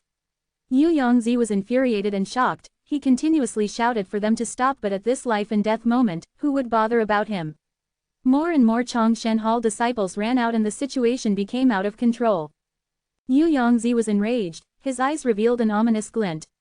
He gave a roar and jumped into the crowd, randomly grabbed one of the Chongshen Hall disciple and wanted to kill one to make an example. Everyone saw the scene and cried out, and instead they bolt even faster. Only that unlucky guy in his hands was so frightened that his entire body slacked. Yu Yongzi's look was savage, looking by at his several hundred years of Chongshen Hall sect foundation was going to be destroyed in one day. His chest almost exploded with rage. He exerted strength and almost strangled that disciple to death, but then he saw that person was so terrified that he almost could not even wail. Yu Yongzi looked at him and suddenly turned to look at his sect members who were running away from himself. Out of a sudden he felt downhearted and loosened his hand. That disciple dropped onto the ground. That person got his life back and almost could not believe himself. He half rolled and half crawled and quickly got away, staying as far as he could from this person. After a short while, Yu Yongzi was the only person left all alone. Ghost Li, Qin Wuyan and Jin Pinger walked forward together. The scene suddenly quietened down. Yu Yongzi's figure looked melancholy. He swept his gaze from Qin Wuyan to Jin Pinger and then to Ghost Li. His lips moved and he suddenly said, forget it, forget it. Ghost Li and the rest were only about one jong away from Yu Yongzi and they stopped, forming a circle and enclosing Yu Yongzi in it. Jin Pinger was the first to speak. She smiled and said, what is it, Yu Yongzi teacher uncle, what do you still want to say? Hatred flashed past Yu Yongzi's eyes but his face looked indifferent. After a moment he unhurriedly said, now that I am at the end of my tether, Chongshen Hall's name will end today. Qin Wuyan clapped his hand and said, uncle teacher really has good judgment. Yu Yongzi's body trembled. With his status yet today he had to suffer these juniors' humiliations. He really would rather be dead, but instead he bore it down and unhurriedly said, since I have nowhere to go, all right, I will also surrender to you. With my skills, it will be of at least some use to all of you, right? When he spoke these words, Qin Wuyan and Jin Pinger's expressions immediately changed. Yu Yongzi's skills was comparable to Ghost King, god of poison, especially tonight he is one dealt with almost 10 outstanding talents from good faction. Not one of the evil faction members was not in awe while spying on him in the darkness. If not for the fact that they saw Chong Shenhal battling with the good faction first, it might not be that easy to get rid of Chong Shenhal. And if they could get Yu Yongzi to serve them, not to mention he would be a strong aid, but in the future internal fights within evil faction, they would have a very big advantage. Once they thought of this, Qin Wuyan and Jin Pinger were all extremely ambitious people, and hesitation appeared on their faces. And at this moment, Ghost Li, who had remained silent all these while, said, "You have such high skills and have such an ambitious heart, furthermore your seniority is higher than us. If you were to come to our Ghost King sect, I'm afraid in the future it will be you climbing over my head, this kind of thing, are you willing?" His tone was monotonous, but his gaze was penetrating, sweeping coldly over Yu Yongzi. Yu Yongzi's heart sank. Qin Wuyan and Jin Pinger were such intelligent people, instantly they had already figured it out and smiles appeared on their faces. But to Yu Yongzi, it looked no different from demons. "Teacher uncle is really clever, until now you still have such ingenious method, admirable, admirable." Jin Pinger smiled sweetly, but at the same time with this smile, at her right hand, purple light slowly lighted up. Almost at the same time, Ghost Li's soul-absorbing and Qin Wuyan took a step towards Yu Yongzi. The night breeze whistled, the chill penetrating deep into the bones. Yu Yongzi looked around, unable to appease the resentment in his heart. He gave a long howl, trampled upon and leapt up, determined to make the last struggle and absolutely would not wait for death. Far away, the good faction side was finally settling down. This time Xiao Yikai even especially arranged a few juniors night guards. It showed how meticulous and cautious he was. At a nearby isolated area, Lu Shuiqi sat quietly, and not long, Wen Min came back and sat beside her, her mouth pouting slightly, and she whispered, "That Song Darren is really a big fool." Lu Shuiqi looked far and saw Song Darren sitting beside the fire, his face embarrassed. Not knowing what he and Wen Min talked about, but he kept sneaking glances over and looked worried. However, he dare not come over. Lu Shuiqi's eyes seemed to smile, and she told Wen Min, "Senior sister, you have bullied him for so many years already. It is such a rare opportunity to come out, you best treat him better." Wen Min humphed. She had always been on good terms with Lu Shuiqi and never had to hide her feelings in front of this junior sister. She softly humphed and said, "That person is too honest. I really don't know what happened for Tian Buyi Tian teacher uncle. I heard that in the past when he took Suru teacher from our small bamboo valley to marry her, it was really downright brilliant. Why is it that the disciple under him will be so stupid?" Lu Shuiqi smiled and looked away. After a while she suddenly lowered her voice and said, "You are right, they're big bamboo valley disciples. Initially there were really many honest ones." Speaking until the end, without knowing why, her voice dropped. Wen Min was stunned and looked at Lu Shuiqi. She suddenly sighed and gently patted her shoulder, said, "Don't think too much." Lu Shuiqi did not speak and only bowed her head. The night passed quietly. In the morning, Xiao Yikai gathered the rest together and discussed, "Now that Chong Shenhal had suffered a great loss, temporarily we won't have to deal with any external enemy. And after searching in this death marsh for so many days, we do not have a single clue on that treasure's location. Various senior brothers, do you all have any suggestions?" Fa Shang remained quiet, but Li Xuan instead looked at Xiao Yikai and said, "Xiao senior brother, don't tell me you wish to enter that extremely perilous inner marsh to investigate." Xiao Yikai was surprised and nodded, "That's right. Since we are already here, we can't give up halfway." Fa Shang frowned and said, "Although what Xiao's senior brother said makes sense, but deep in the death marsh, the methane are all highly toxic, and I heard that there are even many unimaginable demon beasts and poisonous insects, extremely hazardous. With our big group, it is really too dangerous." Xiao Yikai nodded and said, "That's right, what Fa Shang's senior brother said was what I was worrying. Therefore I think, why don't the majority of our junior brothers continue to search at the outer marsh while the few of us, including a few higher skilled disciples, enter the inner marsh? What do the both of you think?" Li Xuan, after pondering for a long while, nodded and said, "We can only do this." Fa Shang also nodded. Once the discussion was over, each of them went back to select their members. Not long, from Fenshang Valley, Li Xuan, Hong Yan, Tian Yin Temple, Fa Shan and his Qing Yun sect had more members. Other than Xiao Yikai, Lu Shuiqi and Zheng Shushu were included. Lin Jingyu, who received all the attention last night, earnestly requested, and since everyone now viewed him with increased respect, he was eventually included. As such, the 8 of them, after arranging their own sect matters, with Xiao Yikai as the lead, took up their magical weapons and headed for the inner marsh. And on the other side of the marsh, looking at the peaceful marsh in front of them, Ghostly and the other two stood side by side. Behind them were 3 rows of men, each formed their own group but facing each other, indistinctly maintaining vigilance.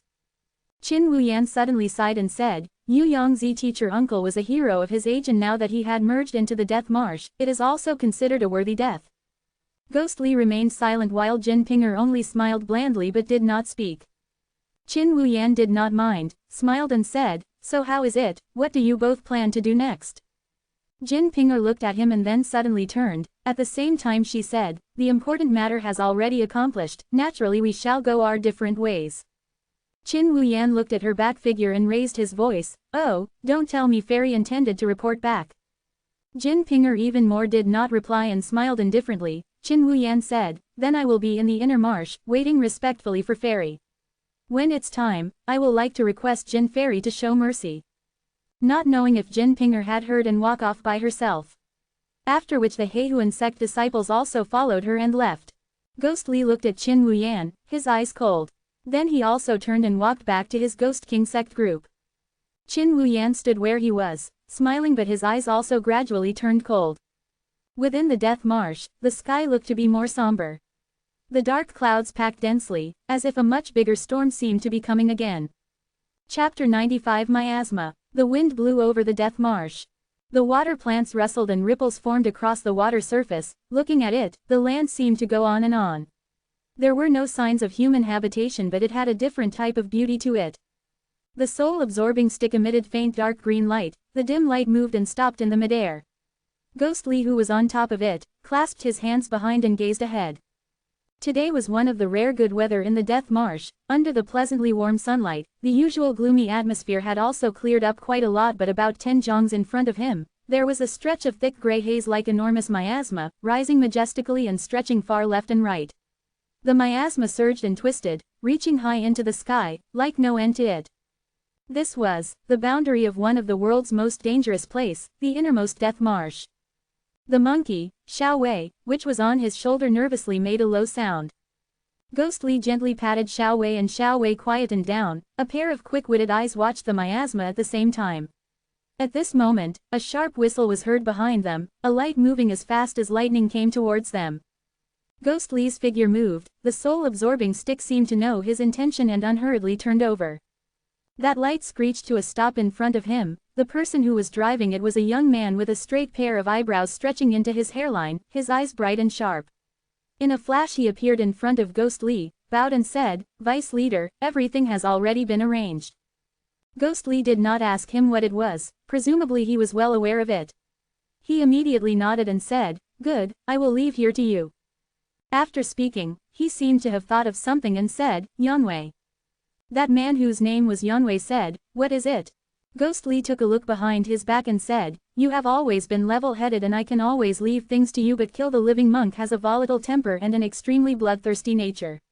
Now that all of the forces are gathered here in this death marsh, even more so we cannot be reckless, you must watch over him carefully. Yanwei smiled and said, Vice Leader, please be assured, even though Kill the Living Monk consider everyone beneath him but he has never dared to go against your orders, I will also restrain him. Ghostly nodded and was about to turn around when Yanwei urgently said, Vice Leader, there is still one more thing. Ghostly looked at him. Yanwei hesitated for a moment, urged his weapon under his feet and came near Ghostly. At the same time he lowered his voice, I have just received a news from headquarters. Qinglong and Scarlet Bird of the 4 holy envoys suddenly headed towards the direction of the death marsh several days ago. Ghostly's expression changed slightly, but immediately his expression was back to normal. After a while he said, Don't announce this matter, all of you proceed as planned but keep an eye out for any changes. Yanwei quietly said, Yes. After speaking, he bowed to Ghostly and left. Ghostly looked at his disappearing figure, slowly turned around and looked at that enormous miasma. After a long while he suddenly said, Xiao Wei, let's go. Xiao Wei at his shoulder, scratched its head and ZZ called out twice. Ghostly smiled. The soul-absorbing stick lighted up and 1 man and 1 monkey under the black-green light flew into that enormous miasma. XXX. Barely into the miasma, the surrounding lights disappeared in an instant. The bright sky which was there a moment ago was gone and only left a blanket of gray haze. One could only see not more than half a jong in front. Almost at the same time when Ghostly entered the miasma, the soul-absorbing light surged. From the bottom it leapt up, forming a circle of light and tightly surrounded both Ghostly and Xiao Wei. The surrounding miasma swirled and rolled but none could enter into this light circle. Looking out from the inside, the clouds-like miasma following Ghostly's movement in the air, parted at the front and closed in at the back. From the top to the bottom, this grey miasma was everywhere. Once the flight started, he flew for a very long time. Ghostly's face became more and more solemn. This extremely toxic miasma wall was inside the Death Marsh, the most obvious boundary line between the inner marsh and the outer marsh. Although the bottomless pits were everywhere in the outer marsh, but it would not be a problem if one was careful. However, in this inner marsh, not to mention about other things, just this extremely toxic miasma for an ordinary person, even if the person held their breath but once their skin touched this toxic thing, in a short time the poisonous gas would penetrate in and kill them. Although Ghostly had already achieved great progress in his skills and no longer that disciple in Qing Yun Hill, but he still dared not lower his guard against such toxic. Inside the Death Marsh, everywhere was dangerous, particularly the inner marsh, a wild land since ancient times with unpredictable dangers. He was on high alert and moved ahead carefully. Just that this miasma wall was abnormally thick. After flying for another while he was still in it and surrounding him was still a sheet of grey. He felt alarmed. According to his estimates by now he would have already flew about 100 jongs. It could be that in this harsh wildlands, covered by miasma for centuries, most probably whatever rare treasure that was born in it, in the next 10 million years nobody would know, let alone getting their hands on it. While he was thinking it through in his heart, the soul-absorbing light multiplied and the surrounding grey miasma swirled ceaselessly. It also seemed to be increasing in speed too. Suddenly Ghostly's heart jumped. Deep inside the miasma in front of him, a blue light flashed but disappeared after that. That faint blue light somehow seemed to be familiar. Almost at the same time the quiet swirling miasma increased in speed abruptly, like a pot of water, suddenly boiled. Up, down, left and right, the grey miasma started to rotate crazily. Numerous not big or small miasma vortexes appeared in front of him, each indistinctly had a force of suction, attacking him from all directions. Xiao Wei on Ghostly's shoulder did not make a single movement, quietly zzz and tightly clutching Ghostly's clothes. Ghostly's face was cold but his eyebrows were frowning deeply. Suddenly with a snort, his body tensed up and within the soul-absorbing green light, a golden light suddenly soared up, together with the green light, illuminated each other. Immediately the surrounding miasma was forced back by a few degrees. At the same time, the soul-absorbing stick rose and burst forth, totally disregarding the danger in front and charged into the biggest miasma vortex. XXX. Once within the enormous miasma vortex, he instantly felt the suction force increased greatly. The wind howled and poured in from all directions, all of it was the toxic miasma. Ghostly's face turned pale and he was sucked out by this natural enormous power into the sky. The piercingly cold wind sucked unceasingly, agitating the clouds, like an infuriated wind deity. Ghostly breathed deeply in the midair and suddenly pushed out both of his hands, the left hand making a mark, the right hand making a spell. Gold and green lights shone on his face at the same time and started to flash after a while, rapidly integrating into one. If right now there was to be any good faction master around, most likely the person would be too stunned for words. Qing Yun Sect Taiji Zan Qing Wei and Tian Yin Temple Great Brahman wisdom had actually perfectly merged into one in this young man. In the brilliant gold-green lights the soul-absorbing stick immediately calmed down and did not sway with the wind anymore. It held still in the middle of the storm. Ghostly focused and observed, but the storm was becoming more and more violent. The gas clouds steamed and surged angrily. Looking ahead, everywhere was still grey. Ghostly hesitated for a while but eventually knew that in this extremely perilous place, he really should not stay long and steered his soul-absorbing stick to force his way out from the edge of this violent spinning storm. Instantly his eyes and ears were severely assaulted, the sky turned and the ground spinned. Eventually he managed to break out of this storm eye. As he had used quite an amount of effort to break out, so after leaving the vortex miasma, he flew out quite a distance away. Just that because of the confusion just now, although the miasma gradually settled down but Ghostly was frowning, he was unsure if he had flew the wrong way. When he was still hesitating, Xiao Wei suddenly shrieked in warning. Ghostly was shocked and without even taking a look carefully, he subconsciously forced his body to shift 3 feet to the side. Hong! In the grey clouds a huge black thing rumbled past, sweeping past the place where he had just stood. A stench of bloody smell assaulted the nose, even the soul-absorbing circle of light could not totally block it, a faint smell of it drifted in. Only a moment later, this extremely weird thing disappeared again into the miasma. Ghost Lee was stunned and his heart palpitated. In the instant that this huge thing appeared, it seemed to give him a whack to his head. The next moment, disregarding Xiao Hui's screeches and even disregarding the great danger, he pursued. Just that strange monster disappeared in a flash.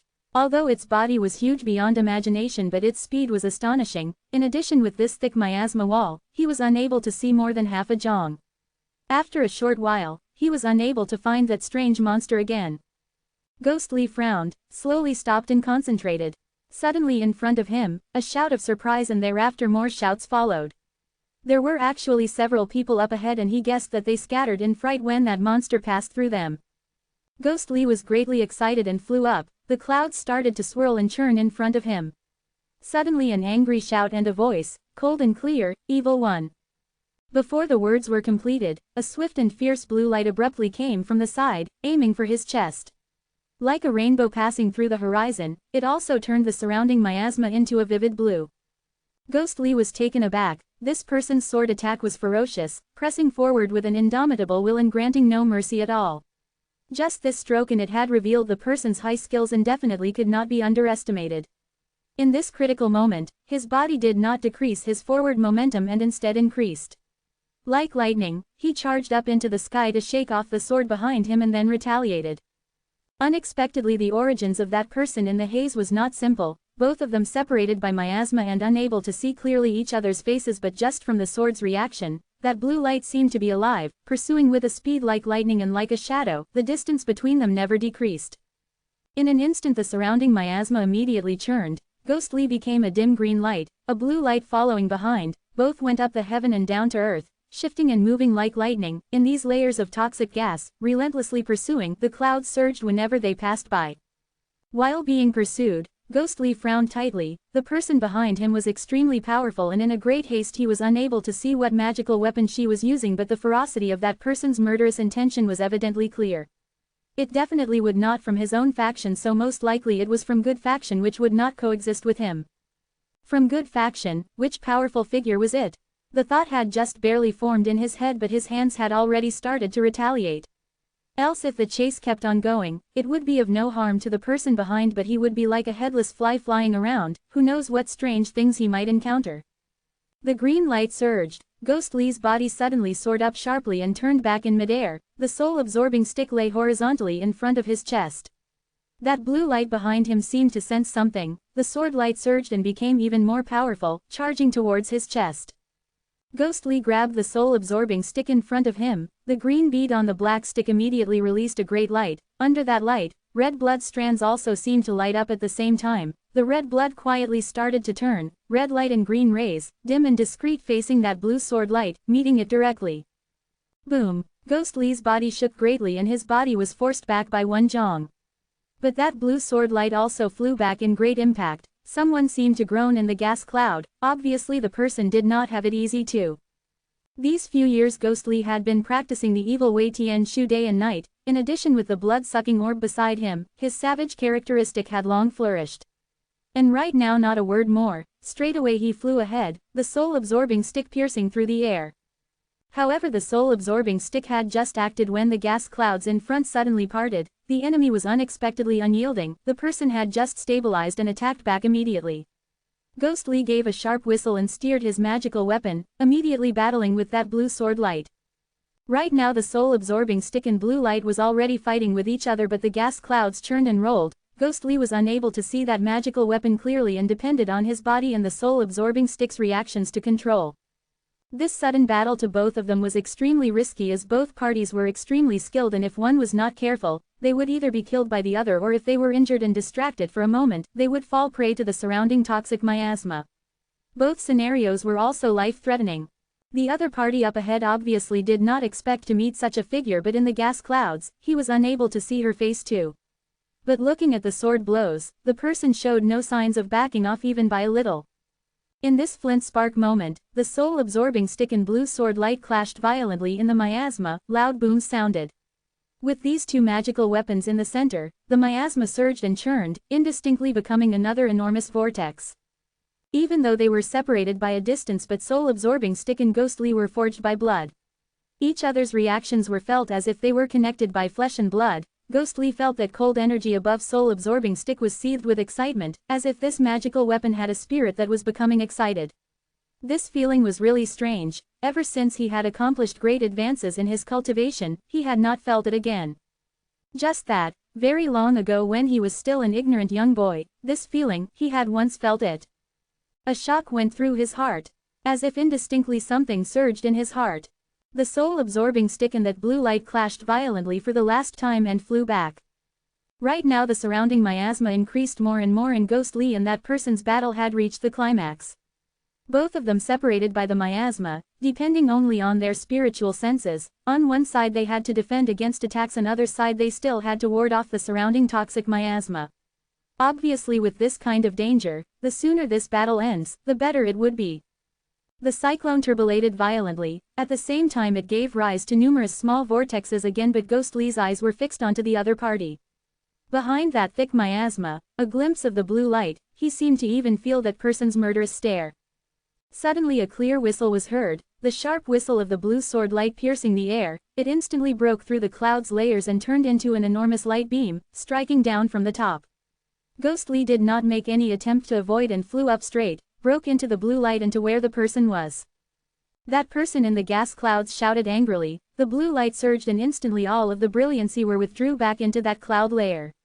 After a moment it congealed into a sky-blue celestial sword that blazed for miles, charging over with a tremendous force. Almost at the same time, the soul-absorbing stick's green light surged greatly, instantly causing the surrounding miasma of within one jong back, and went up to meet it. A strike of life and death. At this moment, that person held the sword hilt, Ghostly clutching on soul-absorbing stick, both charging towards each other.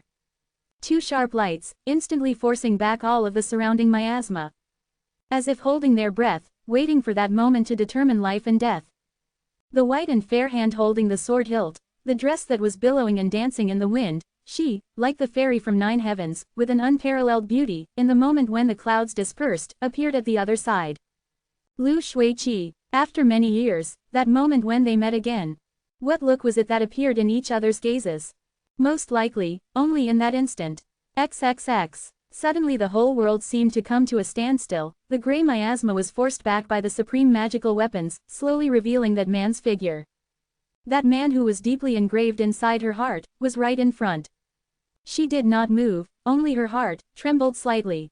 XXX. The two magical weapons, like lightning, like light, like long-standing generations of bitter enemies entangled for 3 lives and 7 generations, forced forward. Was it hate, love, to determine your death and my survival in this instant?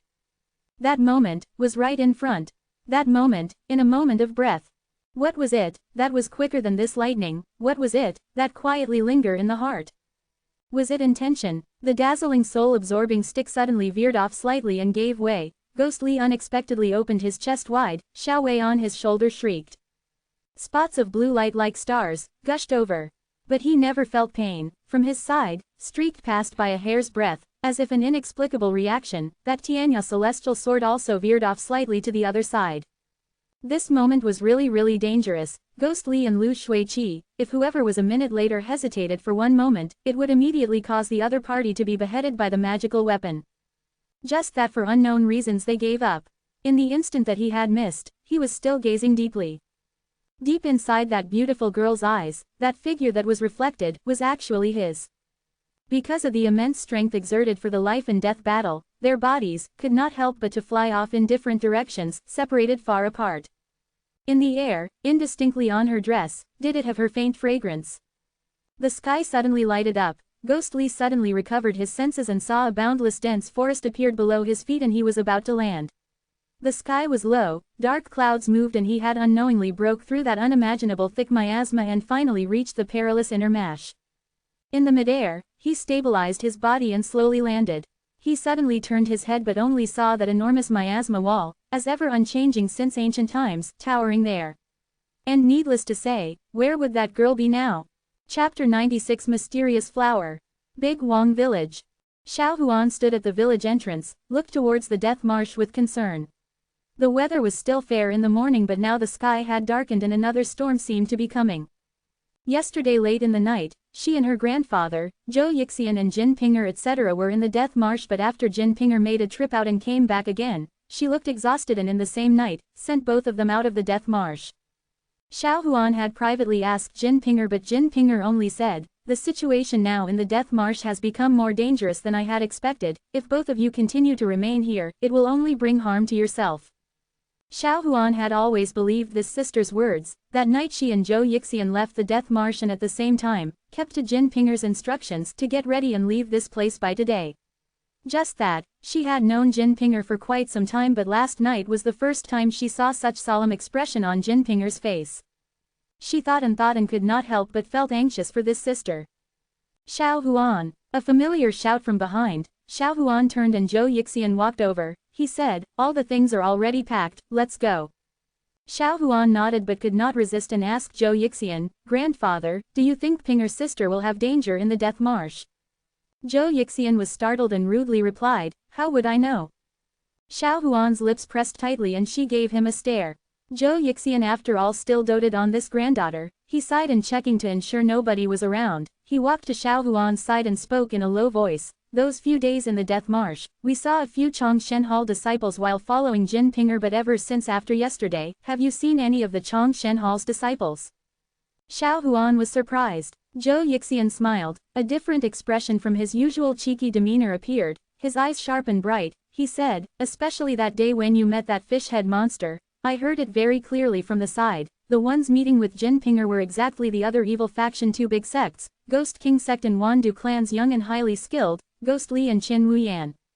These three people at this timing meeting inside Chongshen Hall headquarters where their main strength is. What do you think they are doing?"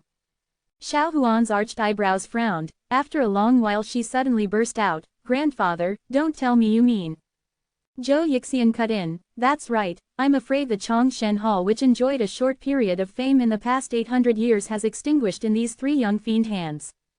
Yu Yongzi with such extremely high skills, even he would actually." He heaved a long sigh, his expression suddenly became bleak. After being silent for a long while he said, "Now the internal fights in the evil faction are getting more intense by the day. Good faction sects are also scheming against each other. 10 years ago Qing Yun sect suffered a heavy loss and until today it has not recouped. This world is going to suffer another abyss of misery again." Xiao Huan stared blankly. Zhou Yixian heaved a long sigh and suddenly perked up. He laughed and said, "If the world is going to be chaotic, let it be. What is it to us? Let's go, let's continue to bring benefit to the people." Xiao Huan was speechless. Zhou Yixian seemed not to mind at all and walked over to pick up the bundle. He held that bamboo pole with the banner. Immortal guide turned his head and about to call Xiao Huan when suddenly he stared dumbfoundedly, his eyes staring past Xiao Huan. Xiao Huan saw her grandfather's strange expression and quickly turned around. She too got a shocked, wild dog Taoist with his unlucky face and gloomy expression, walking over from the death marsh. He looked around and saw Xiao Huan and Zhou Yixian standing at the village entrance. This early morning, Wild Dog Taoist, who had been following Ghost Li all along, was suddenly ordered to leave the death marsh by Ghost Li. Wild Dog was astounded, but he somehow knew in his heart that the death marsh now was extremely dangerous and it was also good for him to leave. Just that being coldly told off by that young Ghost Li's stiff face, he was very offended and grumbled and indignantly walked out.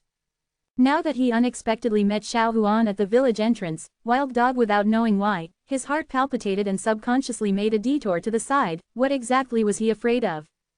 Unexpectedly, after not more than 2 steps, Xiao Huan's voice was heard from behind, "Priest, wait."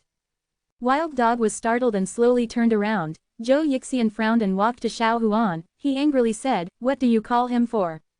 Xiao Huan stared at Zhou Yixian and did not bother about him. A smile appeared on her face and she walked over. Taking out an umbrella from her bundle, she said to Wild Dog Taoist, "Priest, I have not returned your umbrella to you." Wild Dog glanced at that umbrella. His face showed conflicting expressions. For a moment he felt dazed and also did not also stretch out his hand to receive. Xiao Huan did not mind and pushed the umbrella into Wild Dog Taoist's hand, smiled sweetly at him and said, "Thanks to you the other day."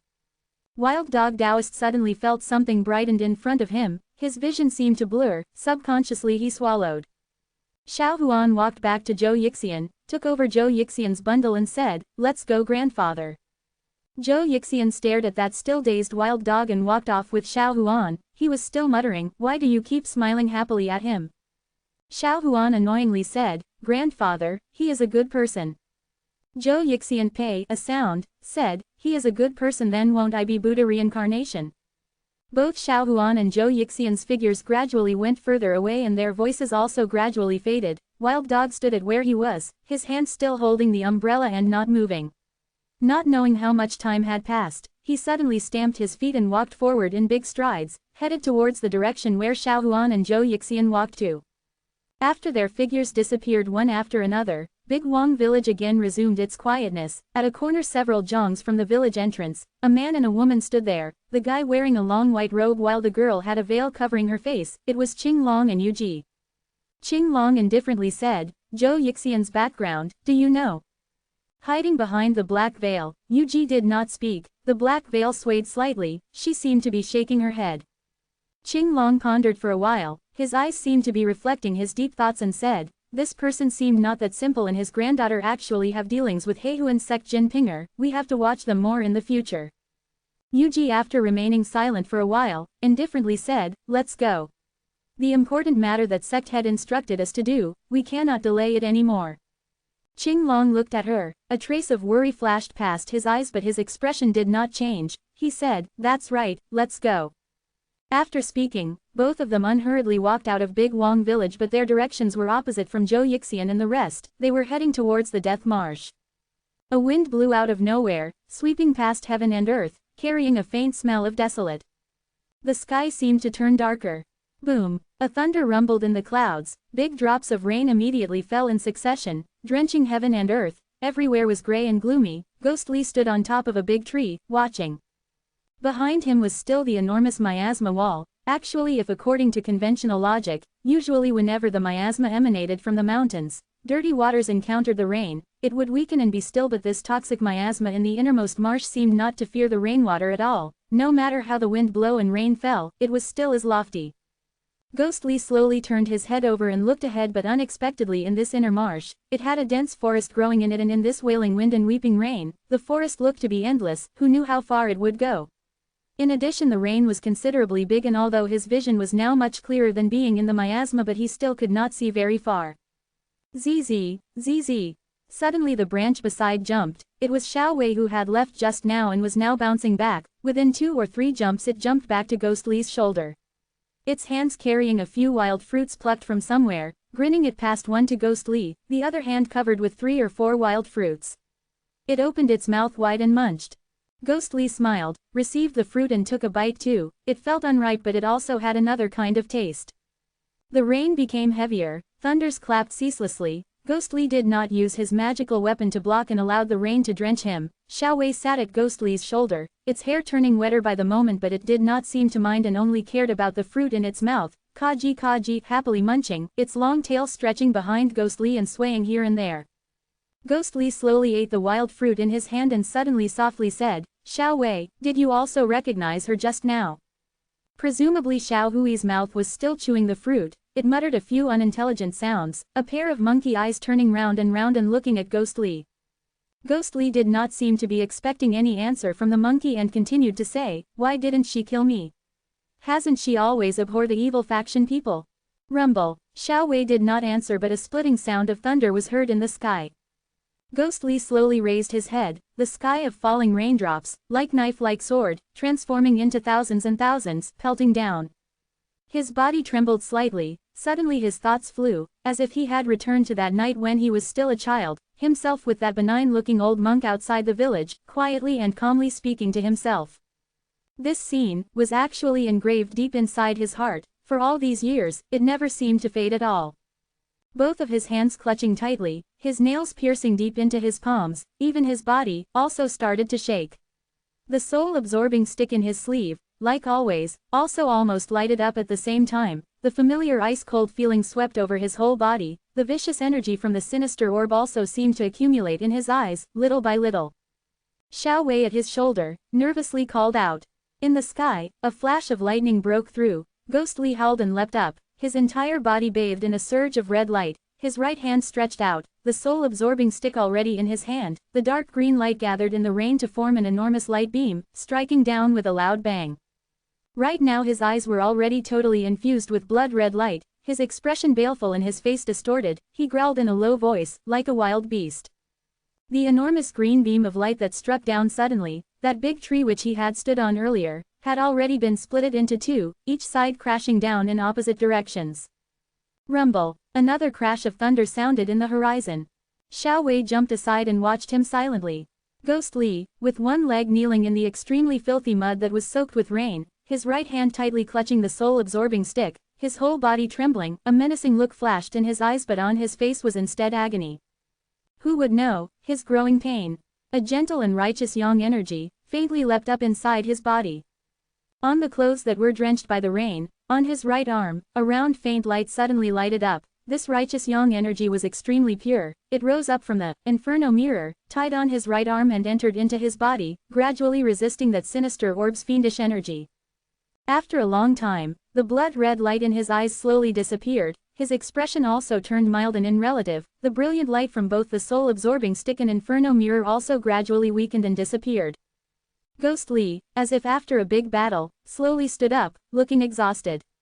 These 10 years, day and night he had trained with the evil Wei Tianshu, and so, day and night immersed in the fiendish nature of the sinister orb.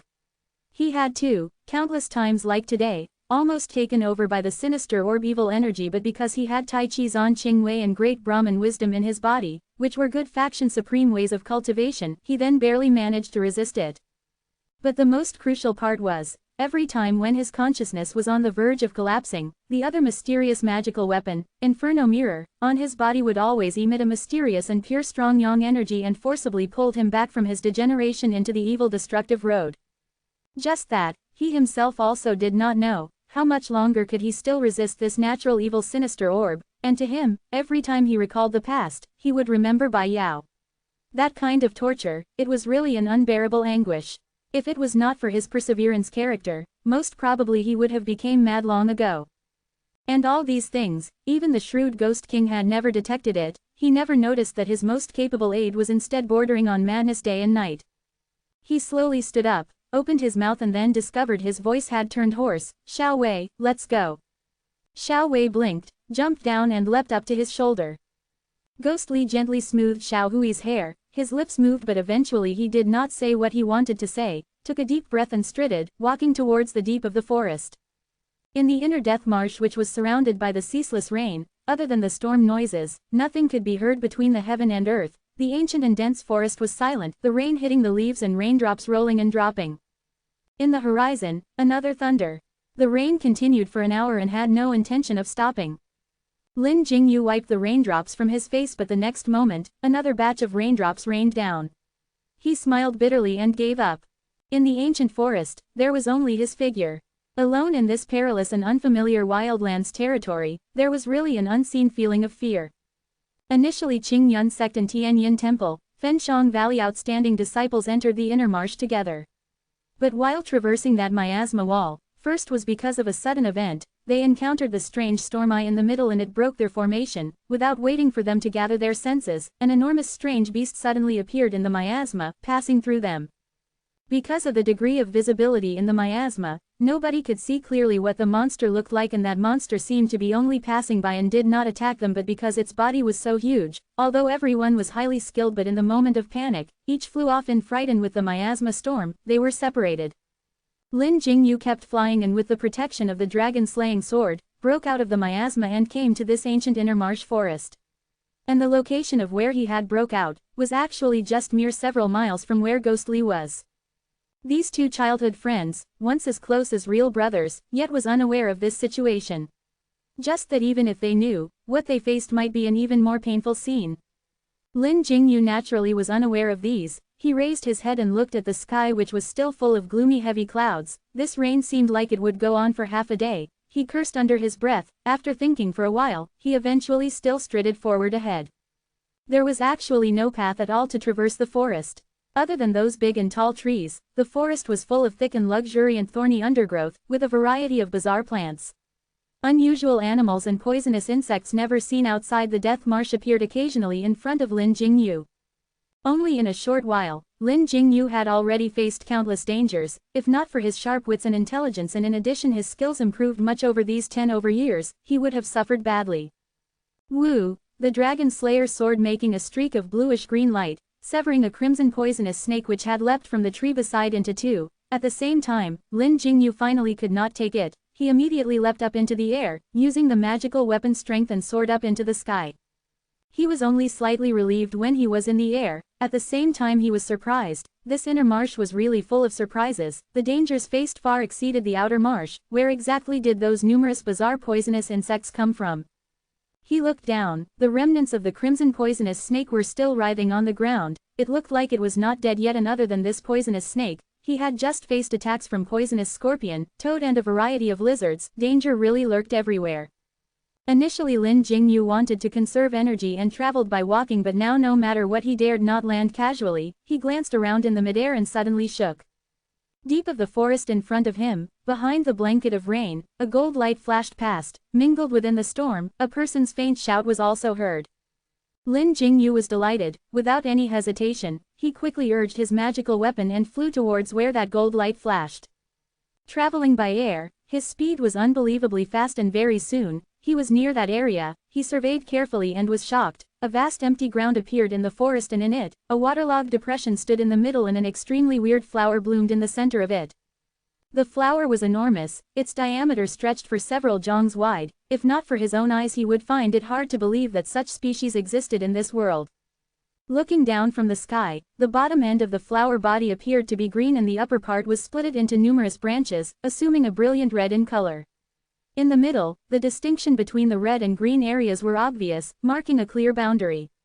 And on the very top of those numerous red branches, a small ball as crystal clear as a dewdrop, and over it the wet surface glistered, not sure if it was wet because of the rain or it was actually like that. In this storm, the strange flower swayed gently with the wind. A faint sweet smell floated in the air. Lin Jingyu was astounded, following which his attention was drawn to the two persons and one beast beside the strange flower. Looking at them, immediately his face showed delight. Standing there was Return of the Wind Valley Zongshushu and Tianyin Temple Fa Shang. Meeting familiar faces in this unfamiliar place, Lin Jingyu was extremely happy. He could not help but called out to them. The two people heard the shout and were surprised. They turned and saw Lin Jingyu dashing down and were ecstatic, but after a while, Zongshushu gestured for Lin Jingyu to look ahead. Lin Jingyu calmed his heart down and immediately was shocked by that strange monster up ahead. Actually, the strange beast which was facing Fa Shang and Zongshushu was extremely bizarre, but because one, Lin Jingyu was greatly astounded by that huge strange flower in front of them, and second, he was over-delighted when he saw them and thus did not pay attention to that strange beast. Now that he looked, this strange beast looked like a wild duck, almost as tall as a human, its body green in color, faint red eyes, red tail and fangs in its mouth with two wings in its back. It seemed to be a ferocious bird species. That strange beast growled, both wings shook and immediately a burst of wind and rain swept over. Lin Jingyu landed beside Zongshushu and Fa Shang, three of them back-facing that strange flower. Lin Jingyu frowned and stepped back. Unexpectedly Fa Zhang's countenance changed. He quickly pulled Lin Jingyu back and quietly said, "Do not go near that flower." Lin Jingyu was stunned and stopped, but he looked at Fa Shang. The smiling expression on his face suddenly turned cold and he indifferently brushed off Fa Zhang's hand. Fa Shang frowned and sighed. He withdrew his hand. He knew that Lin Jingyu still remembered the tragic episode in Grass Temple Village and still could not let go. Zongshushu suddenly raised his voice and called out, "Watch out!" Both of them got a shock and looked ahead. That strange beast moved its wings and leapt into the air, charging over. Zongshushu urgently said, "Fa Shang, senior brother, we will do as planned." Lin Jingyu was about to react, but hearing his words, he was startled and stopped. That strange beast was fierce and swift. In the blink of an eye and it was already in front of them. Fa Shang and Zongshushu suddenly shouted in a low voice at the same time and scattered off in different directions. Although that strange beast looked ferocious, but it was not too bright, and it paused for a while at the spot at where it had landed and seemed to think for a moment which enemy it should pursue, but at this moment, Fa Zhang's reincarnation pearl and Zongshushu Zan Yuan sword had already hit down at the same time from the sides. But that strange beast seemed not to fear at all. It opened its mouth and roared loudly, pung pung, two sounds. These two magical weapons hit onto its body and caused it to flew back, but that beast bared its fangs and brandished its claws in midair and seemed unharmed. This degree of endurance caused Lin Jingyu's countenance to change. If it was him, he might not be able to withstand the full strength blows from Zongshushu and Fa Shang. It looked like that strange beast was flapping its wings and would retaliate back fiercely once it stabilized itself. Lin Jingyu concentrated and prepared himself, but at this moment his body shook, his mouth ajar, and he could not speak. That beast flew backwards and there was none other than that enormous big flower behind it. The beast moved in the air and touched the red branches crystals. Suddenly, that beast howled. The cry was full of fear and shock. In a moment, the strange flower had already started to have an amazing transformation. All of the flowers suddenly seemed to come alive. One after another from all directions it started to gather around this strange beast, and that red sparkling round ball on top of the flower branches in fact had a strong adhesive strength. That strange beast was stuck on top of it, and even though it exerted strength and struggled, it was unable to pull free. In less than a moment, more and more flower petals surrounded it layer by layer and finally wrapped up this almost as tall as a human strange beast, and even that strange beast's cry was also gradually muffled. Fa Xiang and Zheng Shushu, who had created this trap, saw right in front of their eyes how terrible the strange flower was. Their countenance, like Lin Jingyu, also changed. After a long time, the strange flower totally covered this strange beast and its figure could no longer be seen. Tranquility returned to the place and only the sound of wind and rain remained in between heaven and earth. The three of them faced each other. Fa Xiang sighed, pressed his palms together and chanted softly. Divine and evil the strange. Hundreds of flower chapter man-eating flower. A strange species in the wildlands, measured jongs when the flower bloomed, top red bottom white, the red bead on its extreme top adhere onto humans and living things and swallowed hem.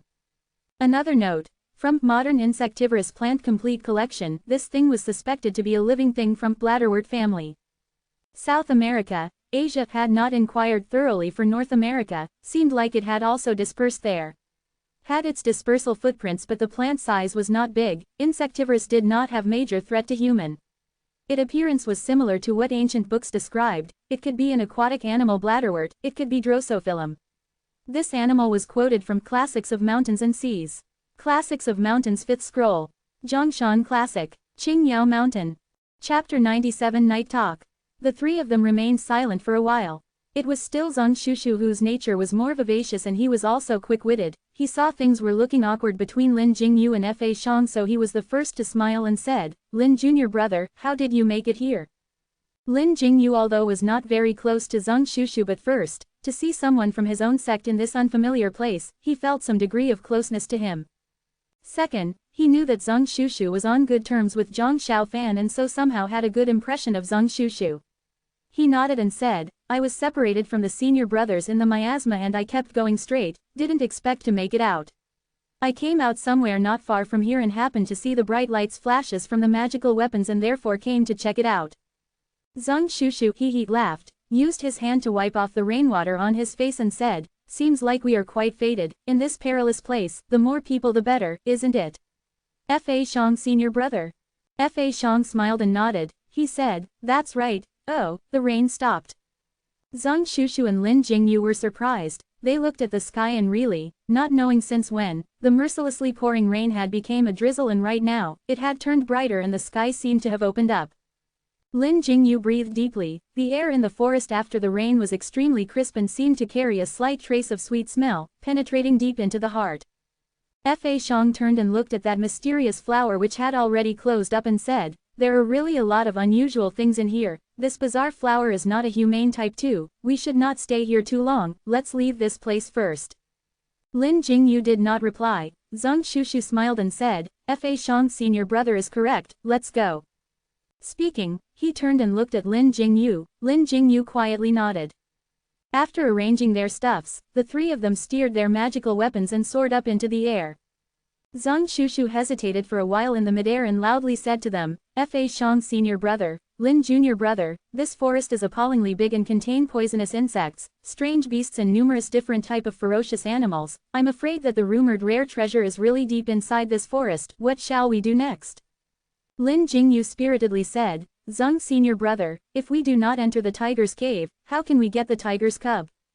Zheng Shushu looked at him and turned to look at Fa Xiang. Fa Xiang smiled and placed his palms together in a prayer, showing no objections. He smiled and said, "As such then let's search this harsh wildlands thoroughly and see exactly what kind of rare treasure was born." The three of them felt invigorated. They urged their magical weapons and transformed into three streams of brilliant lights, continued on deep into the forest. The night curtain gradually lowered, the sky had turned totally dark. Lin Jingyu and the other two had already searched for half a day but had had no results, not even the shadow of the rumored rare treasure was seen. On top of that, they unfortunately experienced quite a number of the forest's different types of bizarre poisonous insects and strange beasts, and some of them were quite unimaginable. Even when they flew past a big tree in the sky, one of the branches suddenly turned into a gray venomous insect and tried to bite them with its mouth opened wide. As such, they continued on like this. Although the three of them were all trained cultivators, each one of them was an outstanding talent from their own sex and managed to traverse safely, but they could not help but felt alarmed in their hearts. As the night grew, the three of them discussed and happened to find a big rock in the forest which was quite flat, and so the three of them landed on it to take a rest. Zhang Shushu carefully walked to the side, keeping a lookout, and at the same time summoned his magical weapon, Zhan Yuan sword. Using the weapon's weak light, he proceeded warily. After selectively picking and choosing, he finally took some of the drier and good branches back, preparing to start a fire. Lin Jingyu watched from the side and suddenly gave a bitter laugh. Zhang Shushu heard it, looked up and met his eyes. He knew what he was thinking and also he laughed out. Qing Yun sect ever since established 2000 years ago, to say the person who was the most detailed and cautious in gathering firewoods, it would definitely be Zhang Shushu today. Turning back, Zhang Shushu took out a fire starter from his bosom, but the heavy rain during the day had soaked the surrounding branches wet. After trying to start a fire for almost half a day and creating a lot of smoke, the fire was finally started. Fa Shang glanced at the surroundings and only saw darkness in the forest. After hesitating for a while, he signaled to both of them to sit closer and then took a deep breath. He slowly chanted and offered up the magical weapon, Reincarnation Pearl, in his hands. After a while, gentle golden light glimmered and expanded out, forming a 6-kai perimeter of golden circle light, enveloping the three of them in it. In the darkness, under the gentle light of the Reincarnation Pearl, their faces reflected the faint golden color. Lin Jingyu and Zhang Shushu were both from well-known sects and both saw this move from Fa Shang clearly. Lin Jingyu, although had some grudge against him, but he too liked Zhang Shushu, their faces revealed admiration and surprise. Zhang Shushu smiled and said, Fa Shang senior brother, good magical power, admirable, admirable. Fa Shang smiled and said, there are too many venomous insects here, I'm afraid the light from this small fire might not be enough, so with this Prajna heart circle, we don't have to worry about the usual venomous animals tonight. After speaking, he smiled faintly at both of them and unintentionally or intentionally looked at Lin Jingyu. Lin Jingyu looked at him and slightly lowered his head and did not say anything. Fa Shang slowly shifted his gaze and looked at the small campfire between them. The firelight reflected in his eyes. What was he thinking about? The ambience slowly quietened down. The three of them did not speak anymore. The late night surrounded them. In the heavy darkness, suddenly a gust of wind blew. The wind sounded like a sob, like a broken-hearted girl crying by herself somewhere far ahead. It drifted lightly in the forest, sweeping past the trees, brushing by the branches and leaves. The black forest, in this black late night, suddenly as though it was alive, opened its chest wide and let its offsprings in this boundless wide chest, vivaciously sang. The night deepened, the wind went past the tip of the forest. The fire flickered unsteadily. Fa Shang closed his eyes in meditation. Zhang Shushu seemed to be tired too. He lay beside the campfire with his clothes on and looked to be asleep. Only Lin Jingyu sat on the other side of the fire, without any sign of sleepiness, his gaze bright, staring blankly at that burning flames. Slowly, he stretched his hand out and took a withered branch, a sound, and it was bent and broke into two, gently pushed into the fire. The flames slowly swallowed the stick and seemed to grow stronger. Lin Jingyu suddenly felt an awareness and looked to the side. Fa Shang had opened his eyes and was silently looking at him. Lin junior brother. As if considering the sleeping Zhang Shushu, Fa Shang specially lowered his voice and quietly said, why are you still not resting? Lin Jingyu looked back to the campfire. After a while he said, aren't master yourself too is not resting? Fa Shang said, Junior me has always meditate to rest and has already become a habit, but Lin junior brother you are still young, you need to rest more. Lin Jingyu kept quiet. After a long while he suddenly said, these 10 years, I have always been sleeping less. Fa Shang frowned and felt curious. He asked, why? Lin Jingyu's eyes reflected the burning flames in front of him. Glinting, he unhurriedly said, once I closed my eyes, I will recall those innocently killed Grass Temple village relatives and think of junior brother Xiao Fan who has now unfortunately degenerated into the evil way.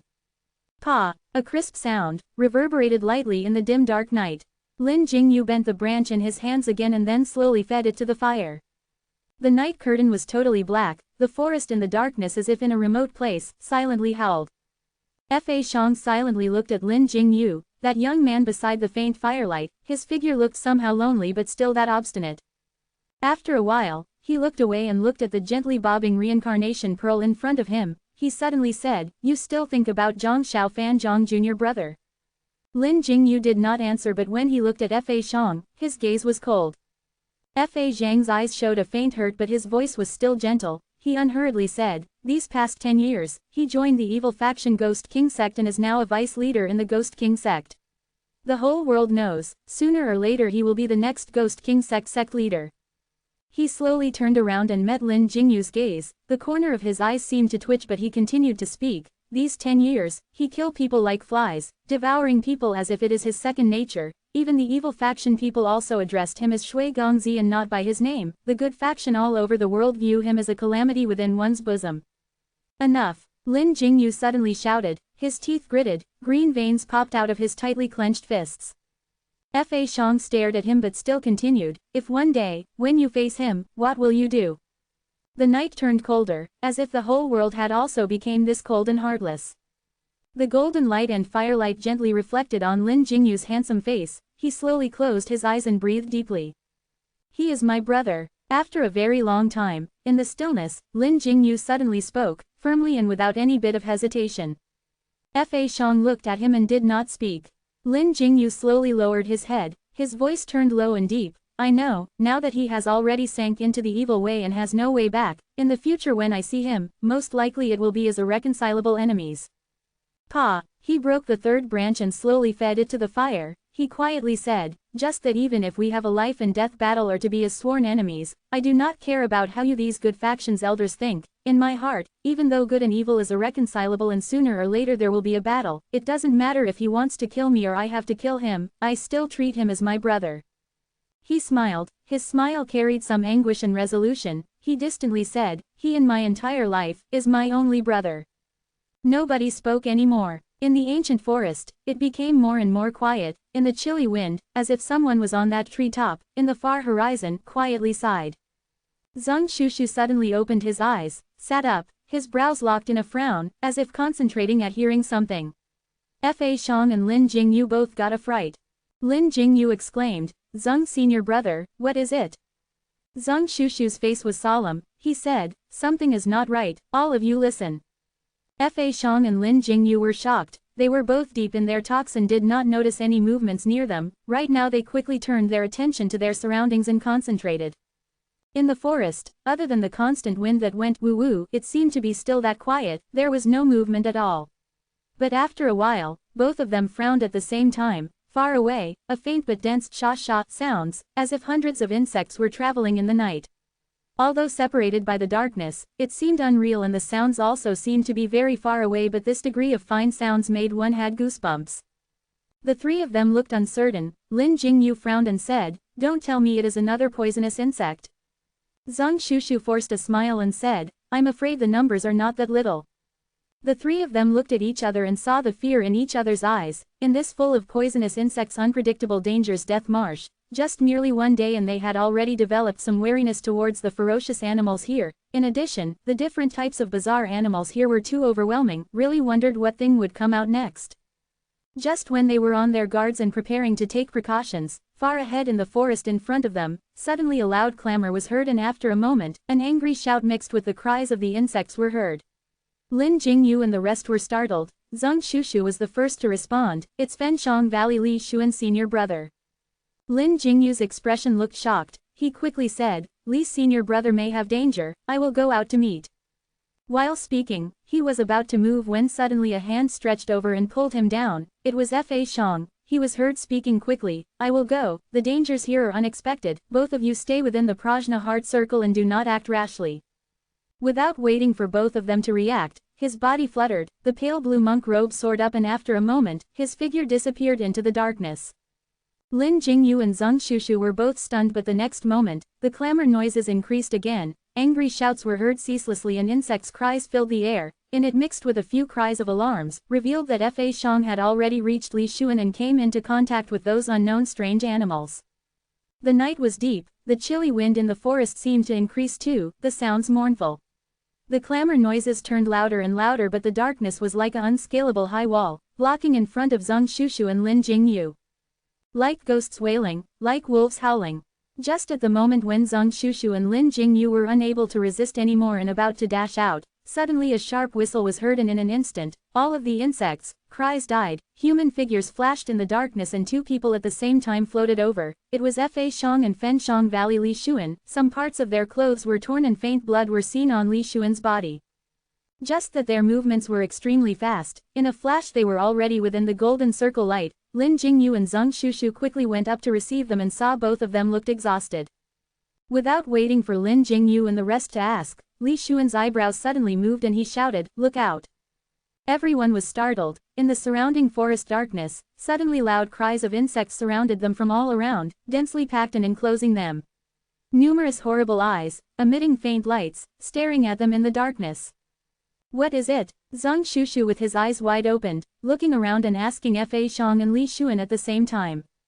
Li Xuan with his face solemn, said, "It is all huge ants, everyone be careful." Lin Jingyu and Zhang Shushu were taken aback. Zhang Shushu astonishingly asked, "What?" And at that moment, Fa Xiang suddenly quietly said, "Watch out, they are here." Everyone was shocked and quickly readied themselves. Under the firelight and reincarnation pearl's light, in the deep darkness of the forest, the sha-sha noises erupted, the approaching moving masses besieged them. When the black figures came nearer, Lin Jingyu and the rest took a close look at them and immediately sucked in a breath of cold air. The strange things that were crawling ceaselessly out from the darkness looked like ants, but these things were all almost the size of a human's calf and their numbers seemed to be infinite. In an instant the sha-sha blood-curdling sounds filled the empty ground of this forest. Zhang Shushu and the rest, in spite being highly skilled, also turned pale at this moment, but these enormous ants, whether it was afraid of Fa Xiang's prajna heart circle or the campfire that was burning, although they came near but stopped about half a jong away. However, the number of huge ants kept on gushing out from the darkness and there were at least 1,000 of them. The black figures flickered, all four of their faces were pale, the mournful sounds of the wind swept through this ancient forest, as if mocking these humans for disturbing the ancient peace here. In that distant wind, there also seemed to be a faint bamboo flute sound drifting along. Li Xuan's expression changed, he suddenly raised his voice and shouted, "Which evil sect demon dared to employ tricks here?" This shout carried some force. In an instant even the sound of the wind also seemed to pause. Not just Zhang Shushu and Lin Jingyu, even Fa Xiang was surprised. When he went out to meet Li Xuan, he only saw the numerous huge ants and did not notice any evil faction people around. He immediately asked, "What? These huge ants are tricks played by the evil faction sorcerers?" Li Xuan snorted, his stare fierce. He looked around and said, "That's right, when it was nightfall, I met a stranger near here and after shouting our greetings, that person immediately turned hostile and attacked. His attacks were using the evil sect evil moves. As for these freaks, it was all that fellow using some unknown immoral methods and is able to actually manipulate these type of ferocious wild beasts." Li Xuan had not finished his words when suddenly someone laughed lightly in the darkness and said, "This good faction chivalrous hero sure presented it well, but I seem to remember that it was you who made the first move." That voice was a male and seemed young, but the sound of his voice moved around. For a moment nobody could tell where his position was. Li Xuan's expression changed, but in this unfavorable situation, he did not have any slightest sign of fear. He loudly said, "Since you are an evil sect sorcerer, naturally I will have to eliminate the evil. If you are a man then you should stand out. Let's duel 1-to-1 for 300 rounds. Using these ignorant beasts, what kind of hero are you?" That man suddenly laughed and indifferently said, "Heroes are what you good faction people claim to do. It will never be my turn." After his words, the sound of flute faintly started. That mass of huge ants suddenly separated, making out a path. A young man unhurriedly walked out from the darkness and stood outside the golden prajna heart circle. He had a smile on his face and his bearing was scholarly and refined. It was Wandu clan Qin Wuyan. Fa Zhang's face was grim. He appraised him carefully and suddenly said, "At such a young age, your skills are unfathomable, and to be able to control thousands of venomous insects, don't tell me you are what everyone addressed as the Wandu clan Qin Wuyan Du Gongzi." Qin Wuyan frowned and turned to look carefully at Fa Xiang. He suddenly smiled and said, "So it is Tianyin Temple Fa Xiang master. No wonder your discernment is excellent. My humble self is indeed Qin Wuyan." He paused for a while and leisurely said, people said among the good faction 3 big sects, younger generation disciples today, publicly acknowledged Tian Yin Temple Fa Shang Master as a person of outstanding talent and with deep wisdom and high virtue. Now that I saw you today, it is really a justified reputation. Qin Wuyan, make my salutations here. After speaking, he nodded slightly, a smile on his face. Fa Shang frowned and seemed to hear at the same time. Li Xuan's snort, a shiver went through his heart. Although Qin Wuyan's face had a smile, but his thoughts were turning rapidly. Different from the rest, he came from evil sect Wandu clan. Entering into this full of ferocious and venomous beasts and insects inner marsh, others viewed it with dread, but to him, it was like entering a treasure cave. He was extremely delighted. Those poisonous animals that he could only meet by chance encounter were actually everywhere here. And among them were even the unusual venomous insects that he had not even heard of. To a poison master expert like him, it was 10 times more precious than thousands of golds and silvers. Wandu clan in the evil sect had always been maverick. Although their training and cultivation were all from Tian Shu, like the other branches, but what they inherited and passed on was the mystical cultivation method using different types of rare poisonous animals to complement their training. Hence, since several hundred years ago, all of the highly skilled experts from this sect were all experts and masters on using poison. And to be able to find the most potent and most venomous animal, to Wandu clan members, it would be an immeasurable help in their cultivation path. Qin Wuyan was now Wandu clan sect leader's last disciple. His aptitude was extremely high and was a rare gifted talent in using poison. After entering the inner marsh, once he saw the situation here, he was immediately pleasantly surprised. These few days he searched and gathered many poisonous animals and even encountered the highly toxic huge ants in the death marsh. Qin Wuyan tried using Wandu clan, control demon flute, and perhaps the evil Wei Tian Shu indeed contained the unknown creations of heaven and earth. These ferocious wildlands insects were actually successfully controlled by Qin Wuyan using the methods that were passed down in Tian Shu. Qin Wuyan was elated and unexpectedly met Fenshang Valley Li Xuan nearby. Both of them could not see eye to eye and started to fight. Qin Wuyan simply used this numerous, death marsh enormous ants move. Although Li Xuan's skills were high but surrounded by the countless huge ants, he could only hold them back. If not for Fa Shang arriving in time, he would have suffered great losses.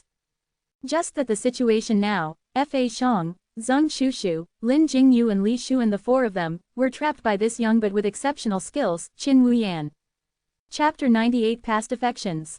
I believe the title came from this phrase, which seemed to be the latter part of Qin Wuyan's 5 steps poem. The past affections, so much time had passed, do you still remember? Doesn't matter, there is still a grieving person here and he has already had a head full of white hair. Qin Wuyan looked at each one of them. With his sharp eyes, naturally he could tell that these 4 people were all outstanding talents. If using just their skills to fight, it might not be beneficial to him. Just that Wandu clan had always chose the unorthodox ways and used either weird or underhand methods. Right now Qin Wuyan was in control of this group of death marsh huge ants, and also, he was completely at ease with countless of poisonous animals on him. In fact, he looked normal, and looking at the situation that way, he still had the upper hand. Zheng Shushu had always been quick-witted, but right now he was fretting, looking at those savage-looking death marsh huge ants. The smell of blood assaulted them. He lowered his voice and spoke to the other 2, what do we do now, do we leave or fight? Li Xuan frowned but did not speak. Actually, if in accordance with his usual personality, he definitely would never agree to retreat, but after battling with those huge death marsh ants earlier, even though just with his strength alone he had killed over 100 ants, but if those innumerable ants surged up together, that terrifying force made him shuddered. Fa Shang could not make up his mind, but Lin Jingyu suddenly spoke, I think we can fight. I dare say those death marsh huge ants are definitely not human pets and instead are being controlled with some evil method by this evil sect sorcerer. We only need to deal with this person and we can win with one fight. Fa Shang nodded and said, what Lin Jr. brother says is reasonable, the both of you. Zheng Shushu pondered for a while and said, what Lin Jr. brother said is right, and with the 4 of us against him, one person, if we still flee for our lives, then that is too shameful. After which the 3 of them looked at Li Xuan. Li Xuan in the recent years was the most talented disciple in Fenshang Valley and had always been prideful. If Qin Wuyan had not out of a sudden summoned those innumerable huge ants, he would have been the first to duel with Qin Wuyan. Right now, facing their stares, how could he lose this face? Naturally he also said, fight.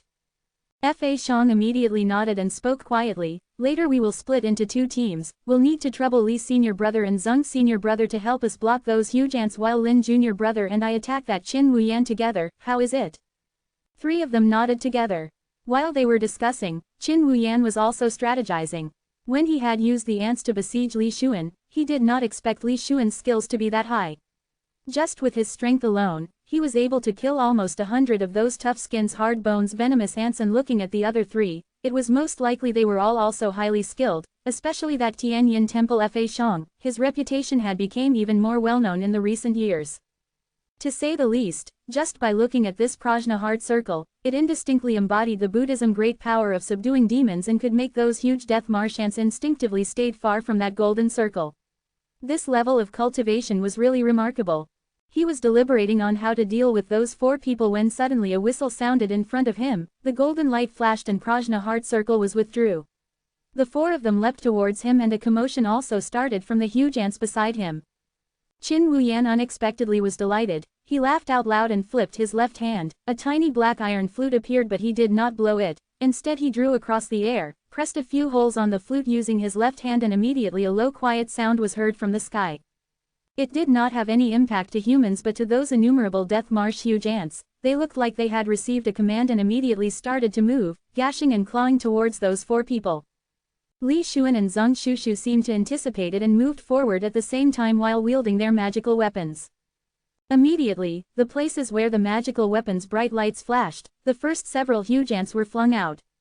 However, both of their arms also throbbed with pain upon the impact. Li Xuan had dealt with these huge ants earlier on and had already experienced it, therefore he was not surprised, but Zheng Shushu's countenance changed and he secretly felt that these beasts were indeed powerful. Both of them gathered their spirits and in a short while forced those numerous huge ants to a side. Lin Jingyu and Fa Shang transformed into resplendent lights. Like lightning, the Dragon Slayer's sword turned into a bluish-green light and charged up into the sky. It immediately forced the darkness in the forest to recede several zhongs and struck down from the top towards Qin Wuyan. The force of the sword was extremely powerful, even Qin Wuyan frowned and secretly thought to himself that these good faction guys were really not easy to deal with. But his expression did not show any signs of perturbation, his left hand still controlling the evil flute and making woo-woo strange sounds, commanding the innumerable huge death marsh ants to besiege them, while a dagger, radiating clear light, appeared in his right hand and looked capable of blocking Lin Jingyu's blow. Fa Shang saw it from behind and frowned. He recognized the dagger was the one used during Qingyun battle 10 years ago, Wandu clan's rare treasure used by God of Poison. He muttered in a low voice and said, "Sever yearning." Qin Wuyan heard it and was startled, a flash of admiration went through his eyes. While locked in a stalemate with Lin Jingyu, he said, "Fa Shang master is really more knowledgeable than others, it is indeed the Sever Yearning divine dagger." Fa Shang appeared at Lin Jingyu's side but he did not rush in to assist. He calmly said, "A pity with such divine weapon and your distinguished self with such talents instead went astray, why not turn back to the shore?" Qin Wuyan laughed loudly, his left hand dancing across the flute, the clear luminous dagger gleamed in his right hand. Suddenly he took 5 steps, his figure looked confident and recited, "The one I loved is far, yearning is bitter, my deep affections unable to convey. 10 years of cultivation to earn affection, 100 years of cultivation to be together, I cannot bear to reminisce the past if I do not sever this yearning." A light purple energy suddenly surfaced from his usual placid face. The purple and the clear luminous light of the Sever Yearning divine dagger enhanced each other and instantly the bright clear light surged, gradually suppressing the Dragon Slayer's sword's bluish-green light, and at the same time, a rarely seen haughty expression appeared on his face and in a clear and loud voice he said, "Master, see that I have degenerated into the evil way, but I instead laugh at Master's obsessions. There are thousands paths in this world, each with its truths. Don't tell me your shore is the shore and my shore is the sea." Fa Shang smiled and did not take it to heart. He was about to assist Lin Jingyu when suddenly Lin Jingyu's firm voice was heard. "The 1008 paths, were all from one, the path of righteous, is right in the heart of the common people.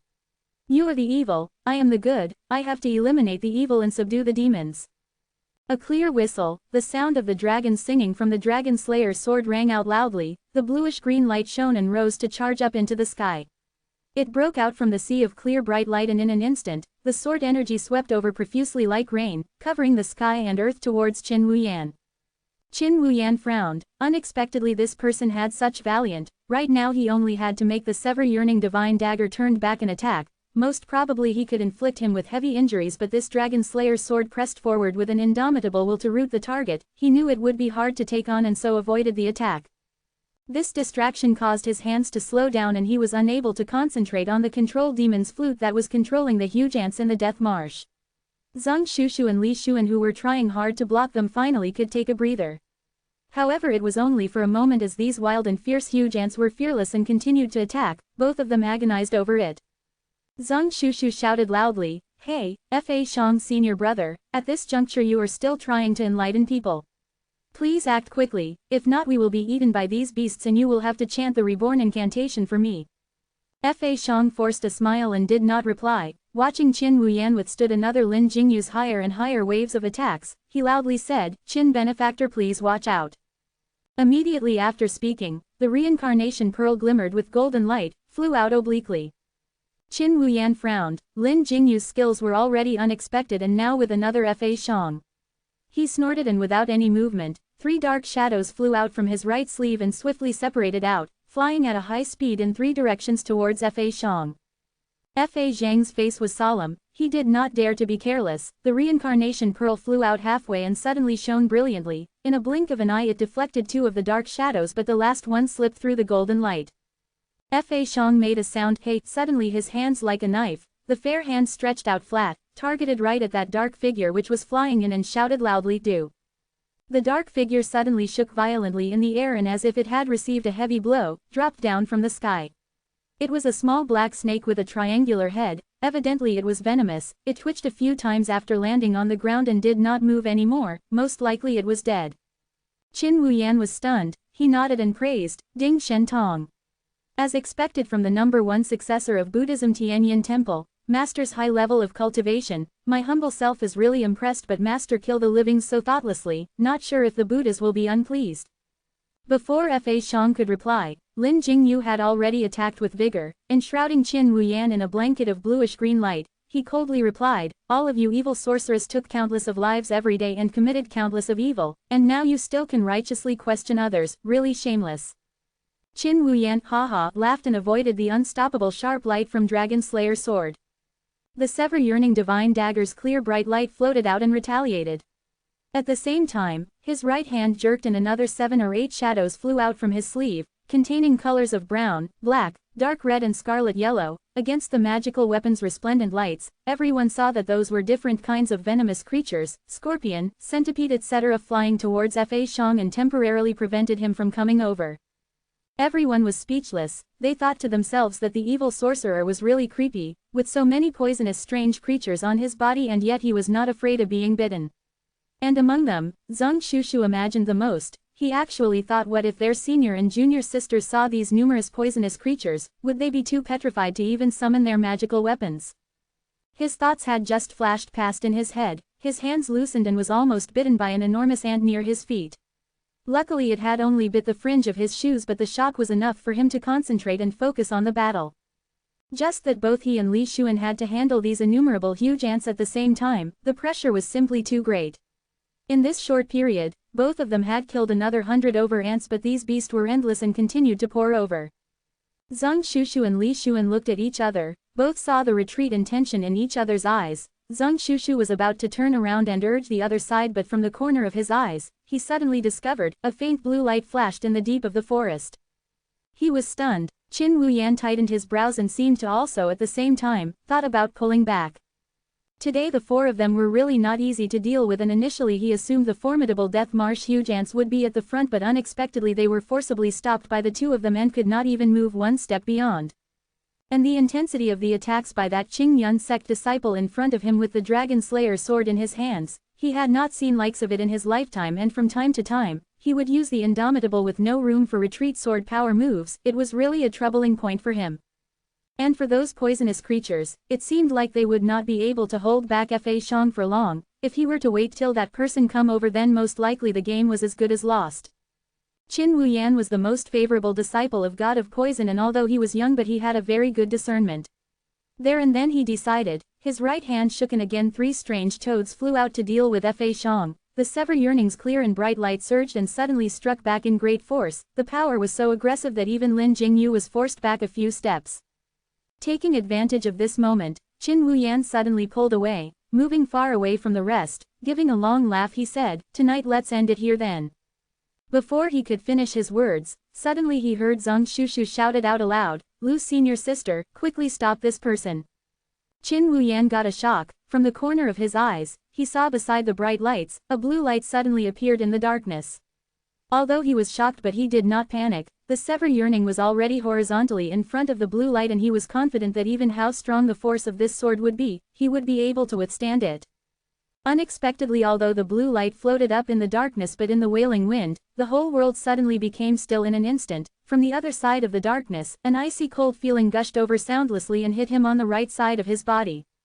In spite of the fact that Qin Wuyan had always been a cautious person, he eventually still suffered an underhand attack in this flint spark moment. Wah! A sound, he spat out a big mouthful of fresh blood, dyeing a big part of his chest red. In this critical moment, he still stubbornly pressed ahead, and in a short moment, a sound of "suo suo suo" emitted from his right arm ceaselessly, and immediately, several poisonous strange creatures were released to obstruct the crowd, while his figure at the same time, flew back far away. After a long time his vengeful voice was heard, even though his stamina was already weak, but it was still very shrill, and sternly said, "Ghost Li, you are something. The revenge for this blow, we will calculate this in the future." Everyone was stunned by the sudden twist of event. Qin Wuyan suddenly disappeared and all of the Death Marsh huge ants were suddenly freed, but because such wild ferocious animals' nature were to kill and devour, they instead attacked even more aggressively. Zhang Shushu and Li Xuan were unable to hold them back anymore, and in the next moment, both Fa Xiang and Lin Jingyu were also being besieged. That blue light in the air floated and suddenly paused slightly. Suddenly, ignoring the people in the forest, like lightning, it charged into the other side of the darkness. Someone humped in there, and following which, a dark green light shone, but without any intention of dueling, it immediately turned to leave. That blue light refused to give up and immediately pursued. With such exceptional skills, in an instant, only the light remnants of their passing figures were left, and in the next moment, even the shadows were gone. Fa Xiang and the rest with a shout, flew up simultaneously and left the ground. Those huge ants, with no one left to fight and for no reason, lost many of their comrades. They must be extremely incensed, roared at the sky ceaselessly. Fa Xiang and the rest could not care less about those beasts and quickly searched around. Unexpectedly, in such a short time, the forest had resumed back its darkness. That green and blue streams of light had already disappeared without a trace, and they could only stare at each other. After a long time, Zhang Shushu suddenly quietly asked, "Is it him?" Fa Xiang remained silent for a while. A mix of emotions flashed past his eyes, and eventually he sighed and said, "It should be him." Both of them looked at each other and looked over at Lin Jingyu at the same time, but that young man hovered in the air. The night breeze blew over, flapping his clothes around loudly. On his handsome face, there was no expression, but that pair of eyes kept on staring into that dark forest, staring dazedly. The dark late night, the stillness of the ancient forest, as if even the cries of the insects in the deep recesses of the darkness had also suddenly disappeared. Even the sound of the wind brushing past the forest became more and more mournful and bitter, as if narrating the grievances of the dark night. The green light flashed past in the darkness, like a flitting passerby who had stepped into the darkness, but that blue light behind him suddenly appeared. And it was this dazzling splendor that charged into the darkness and forced all of the darkness to retreat, closely pursuing that green stream of light. The green light in the forest shuttled suddenly, soared suddenly, increasing and increasing its speed, but no matter what, it could not shake off that blue light. Looking up from the darkness, that blue light seemed like an impetuous force, pursuing relentlessly and refused to give up. Who was it that quietly sighed in the darkness? Who was it that opened her heart in the night? Translator note: there was no evident reference to him or her. The darkness poured in from all directions and then retreated. The sound of the wind hit one's face and then swiftly disappeared. That once familiar figure fluttered ceaselessly in the night scene, reverberated in whose eyes? See, a light sound. That green light suddenly stopped and dispersed. Ghost Li's figure appeared and quietly stood at the treetop of a big tree. Not more than several feet away from him, that blue light too stopped behind him. That handle, which even in the night was also that dazzling and radiant, Tianya celestial sword, held in the fair hand, coldly pointing at him. The night deepened. The mournful sound of the wind. Their clothes danced lightly in the wind. Ghost Li unhurriedly turned over and faced that face. She was in this world, that exquisite and incomparable beauty, and that beauty untouched not even by time, made one stopped breathing but yet intoxicated. She with her cold face, holding the sword, pointing at him. The tip of Tianya's sword was as cold as snow, so very near to him, even on his throat, he seemed to feel that trail of cold. And inexplicably, deep inside the heart, that faint anguish. The wind moved the treetop, their bodies too, in the night breeze, gently swayed. Nobody spoke, only quietly stared. These past 10 years, suddenly, from the bottom of the heart, little by little it slowly seethed and surged up to the top. Her hand clutching the sword, still as fair as 10 years ago, and not so long ago it had been held in the palm of the hand. He smiled, with a faint bitterness, he lightly said, "Are you still doing well?" Lu Shuiqi did not answer, did not even say a single word. Her lips, because she was biting hard on it, appeared pale. The night gathered around her figure, desolated and beautiful. Ghostly, no, Zhang Xiaofan, in this moonless and totally dark night, in front of this girl, suddenly he seemed to return back to 10 years ago, his body seemed to too in the shadow, secretly trembled. "Why did you not kill me?" That beautiful girl quietly said, Tianya which was as cold as snow, still in her hand pointing at him. He looked at her eyes, so bright and clear, like a soundless flame. He lowered his head slightly, after a long time, he looked at his own figure, looked at that gently swaying figure in front of him and indifferently said, 10 years ago in Crystal Hall, why did you impetuously defended me and spoke for me? Lu Shuiqi did not speak, only the corner of her lips pursed slightly, the hand that was holding the sword, so tightly, as if afraid of something. That shining eyes, whose figure was it that gleamed in it? Zhang Xiaofan, so it really did not change. In these 10 years did it really not change? She stared blankly, bit her lips and let herself remain cold, ensuring her stare would never become blurred. But, whose heart pounded, throbbing intensely in that long frozen heart, that long been silent faint tenderness that quietly lingered around in those countless nights, right now suddenly like a flame blazed, burned in the chest. Beside the lips, suddenly a faint bitterness, it was a drop of wetness. The hand that was holding the sword, slowly dropped down. She raised her head and looked at the sky. The wind blew her soft and beautiful hair, brushing past her fair and white face. So the sky had started to rain again. Chapter 99 Unusual Sign. The rain drifted down from the sky. The rain was light, the sky also showed signs of early sunset. This was already the second consecutive day that it rained. Xiao Yikai frowned tightly, suddenly turned his head and spoke to the person beside him, "Yan Junior sister, have you discovered anything?" Standing with him was Fenshang Valley Yan Hong. Ever since the group got scattered in the miasma, Xiao Yikai had entered the inner marsh, but because he went in through a different direction, he did not encounter Fa Shang, Lin Jingyu etc. Instead, not long after he met Yan Hong nearby, and although they were not from the same sect, but it was still a familiar face, so for the past few days they had been traveling together. Just that they had been searching for several days in this boundless forest and had yet to discover anything. Other than trees and more trees here, next it was the unceasing rain and the numerous venomous insects on the ground, it was really vexing. Come to think of it, no wonder there was no signs of inhabitation, this place was not even livable. But although things were such, but the things that needed to be done had to be done. Xiao Yikai and Yan Hong searched the surroundings carefully, but at the same time he sensed that even though Yan Hong was polite to him, she seemed to be secretly guarding against something. Right now he saw that Yan Hong seemed to have noticed something and she kept staring at a direction in the forest. He could not help but inquired, and Yan Hong said, "Xiao senior brother, look over there, something strange seemed to be there." Xiao Yikai was surprised and looked over where Yan Hong pointed. Behind the sheets of drizzle and in between the dense branches and leaves, a weak golden light suddenly flashed and disappeared. Xiao Yikai's heart leapt, but after a long time, the golden light flashed a little again, but the distance between them seemed to increase. Xiao Yikai and Yan Hong looked at each other, both of them seemed to recall that rumor regarding the rare treasure's omens. It was indeed an enormous golden light beam shooting up to the sky. Could it be?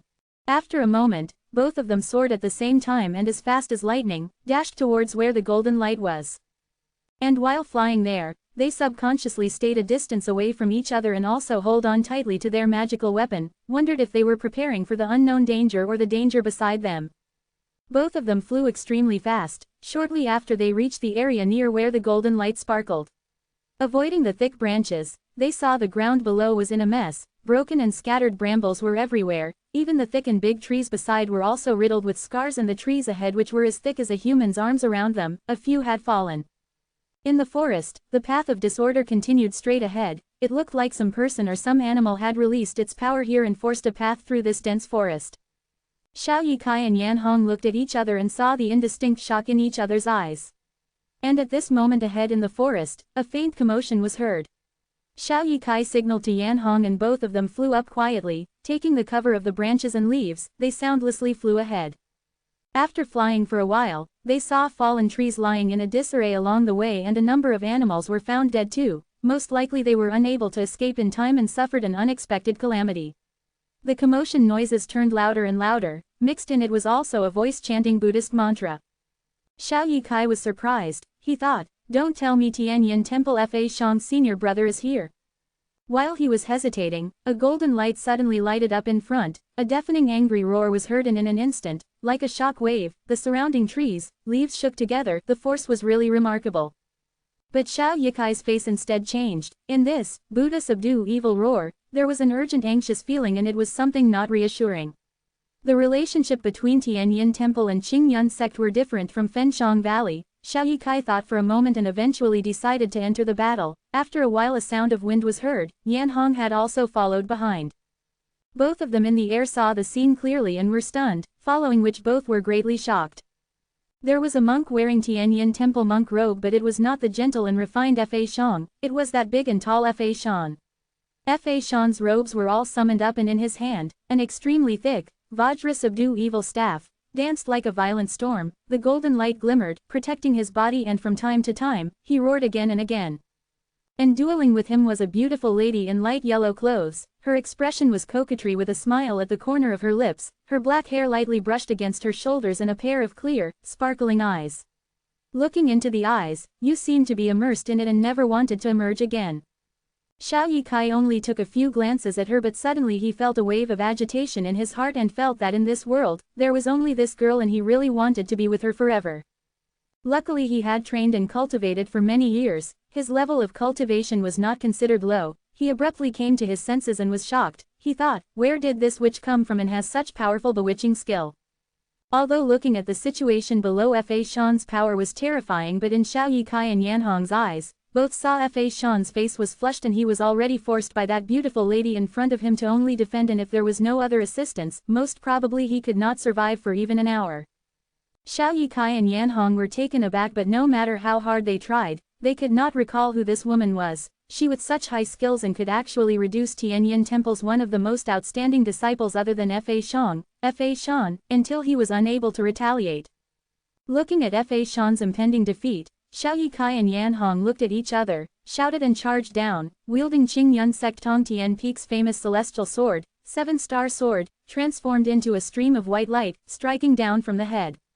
And beside him, Yan Hong also released a stream of green energy from her hand, it was her magical weapon, Green Spirit Stone, and followed closely behind. That light yellow attired lady heard the sudden shouts from above and her countenance changed, annoyance flashed past her face, just that with her 1,000 different expressions, it seemed like the annoyance also transformed into captivating beauty, faintly written on her face, seducing one's soul. Xiao Yikai after all was the current Qingyun sect #1 disciple, his skills levels were high and incomparable to normal people. The 7-star sword rays were everywhere, already extending into an enormous sword beam in the air and struck down from the top. That lady's brows tightened and did not dare to underestimate the enemy, she also saw that there was another girl behind him with high-level skills too, she had no choice but to drift back immediately and at the same time, her right hand moved continuously. Suddenly she grabbed the air and out of the thin air, a purple light shone, dazzling. An unusual purple magical weapon seething with propitious energy blocked in front of her, clashed heavily with the 7-star sword and green spirit stone. Pong! A muffled sound, that lady floated to the back and Xiao Yikai with Yan Hong landed beside Fa Shan. Xiao Yikai in a low voice asked Fa Shan's senior brother, are you all right? Fa Shan's face was flushed red and was panting heavily, after a long while he slowly got his breath back and said, Xiao senior brother be careful, this lady is the evil sect Heihuan sect witch Jin Pinger, she is very powerful. Xiao Yikai and Yan Hong were shocked, for these past few years Jin Pinger was considered an influential figure in the evil sect. Together with Qin Wuyan, ghostly the three of them were known as the Three Gongzi and were viewed as a calamity by the good faction. Now that they saw her today, she was actually a matchless beautiful alluring lady. But thinking back to that intensive bewitching pull when he first saw her, Xiao Yikai knew most likely this person was really Jin Pinger from Heihuan sect. Jin Pinger stood in front, feeling indignant in her heart. After she entered the inner marsh, she searched for many days but still had no clue. Today she met this Tianyin temple monk Fa Shan who was alone. Both of them could not meet eye to eye and so started to fight. Fa Shan had trained for many years, and with the Buddhism skills he had cultivated, other than the gifted and talented Fa Shan, within the Tianyin temple younger generation, he was considered the second. Just that this Jin Pinger was even more powerful. Her attack was actually using her flirtatious eyes. In spite of Fa Shan's deep and solid Buddhism composure, he was caught off guard by the evil sect Heihuan sect's closely guarded handed-down, bewitching skill, and suffered heavy losses. He lost control of his composure for a moment and now only 60% of his skills remained. After which Jin Pinger looked like she had it easy. Under the swift and fierce attacks, Fa Shan did his utmost to defend himself and maintain a fragment of conscience in his mind, arduously holding up. If not for Xiao Yikai and Yan Hong who had came in time, most likely today Fa Shan would be defeated by this Jin Pinger. All of his entire past trainings would have gone to waste and he would be controlled by this strange bewitching skill, listening to only Jin Pinger's commands for his whole life like a walking corpse. Right now Jin Pinger appraised Xiao Yikai from head to toe and suddenly laughed. Her voice soft, gently said, "Not sure if this Gongzi has some enmity with me and used such heavy blow for the first attack. Are you trying to kill the little woman me?" Xiao Yikai looked at her, saw her liquid eyes, bright and sparkling. Looking at it in this twilight, like a bright star glittering in the night sky, it really made one aroused. Xiao Yikai's palms started to sweat. He forced his mind to calm down and did not look directly at her in the eye and raised his voice. "Lady is the renowned Jin Pinger from the evil sect Heihuan branch, right? I have long heard about you." Jin Pinger smiled and said, "Oh, you recognize me?" Xiao Yikai said, "My humble self is also meeting lady for the first time today. Just that Fa Shan master is from Tianyin temple sect and is also a fellow good faction member is my Qingyun sect. It is intrinsic that my humble self will battle with lady." Jin Pinger frowned slightly and smiled after that. "So if you said it like this, I have to consult Gongzi. From which branch of Qingyun sect expert are you?" Xiao Yikai said, "I dare not. My humble self is Qingyun sect Tong Tian Peak Xiao Yikai. This is Fenshang Valley Miss Yan Hong." Jin Pinger's eyes studied Yan Hong's face. She saw that her face was quite pretty and could not help but took a few more glances. Among Fenshang Valley younger generations, both Yan Hong and Li Xuan's skills had always been known as the twin Jade Annulus, just that her personality was more low-keyed and did not wish to seek attention. Usually if there was any matter, Li Xuan would be the one to step in and handle. Right now after following Xiao Yikai down, she had not spoken at all. While she was being looked over by Jin Pinger, she could not help but look back at Jin Pinger. Unexpectedly with this look, she saw the beautiful lady's snow-like skin, her appearance as pretty as a picture, and as the time passed, even she also felt a faint swoon and was startled. At the same time her face turned slightly red and she secretly exclaimed that the evil sect sorcery was really shamelessly immoral. She was a girl and yet also to a slight extent bewitched. When Xiao Yikai came over, it was already evening and now with time being squandered, the sky had gradually started to darken again. Jin Pinger stood there prettily, facing Xiao Yikai and the rest. She pondered to herself, the level of skill for that sword move just now, this Xiao Yikai's skill was indeed quite high, and beside, there were two more persons with him. Although she herself was not afraid, but the Death Marsh rare treasure had not appeared, and if she was to engage with them in this meaningless fight here, it was really not wise. Once she had the thought, she decided to leave. Xiao Yikai looked at her face and suddenly stepped forward and was about to say something, but just at that moment, from the deep corners of the Death Marsh, in the far distance of the unceasing rain, suddenly a loud sound like dragons singing and tigers roaring erupted. The sound was so loud that it made Fa Shan's Buddha subdue evil roar seemed like a child's play and not even worth mentioning. Instantly the clouds in the sky with speed that could be seen by the naked eye, transformed and churned, the mist rose, layer by layer, scene by scene like a roaring torrent of waves. Heaven and earth seemed like it changed countenance because of this. Everyone was astonished. The sound was like a all-piercing the brain, made one stand unsteadily. After a while, under the astonished stares of the people, in a far dark corner, suddenly a golden dazzling light leapt up, gradually turning brighter, gradually thickening, and in the end transformed into an extremely enormous golden light beam. With the roaring, it charged up to the sky, breaking through the layers of clouds, and in that moment, it illuminated the entire heaven and earth. The golden light was everywhere, the clouds were golden clouds and the trees were golden trees. Xiao Yi Kai, Jin Pinger etc. The four of them gazed in awe at this heaven and earth spectacular phenomenon and for a moment, forgotten that they were enemies and each raised their heads to watch. The golden light beam became more and more glaring and until the end it could not be viewed.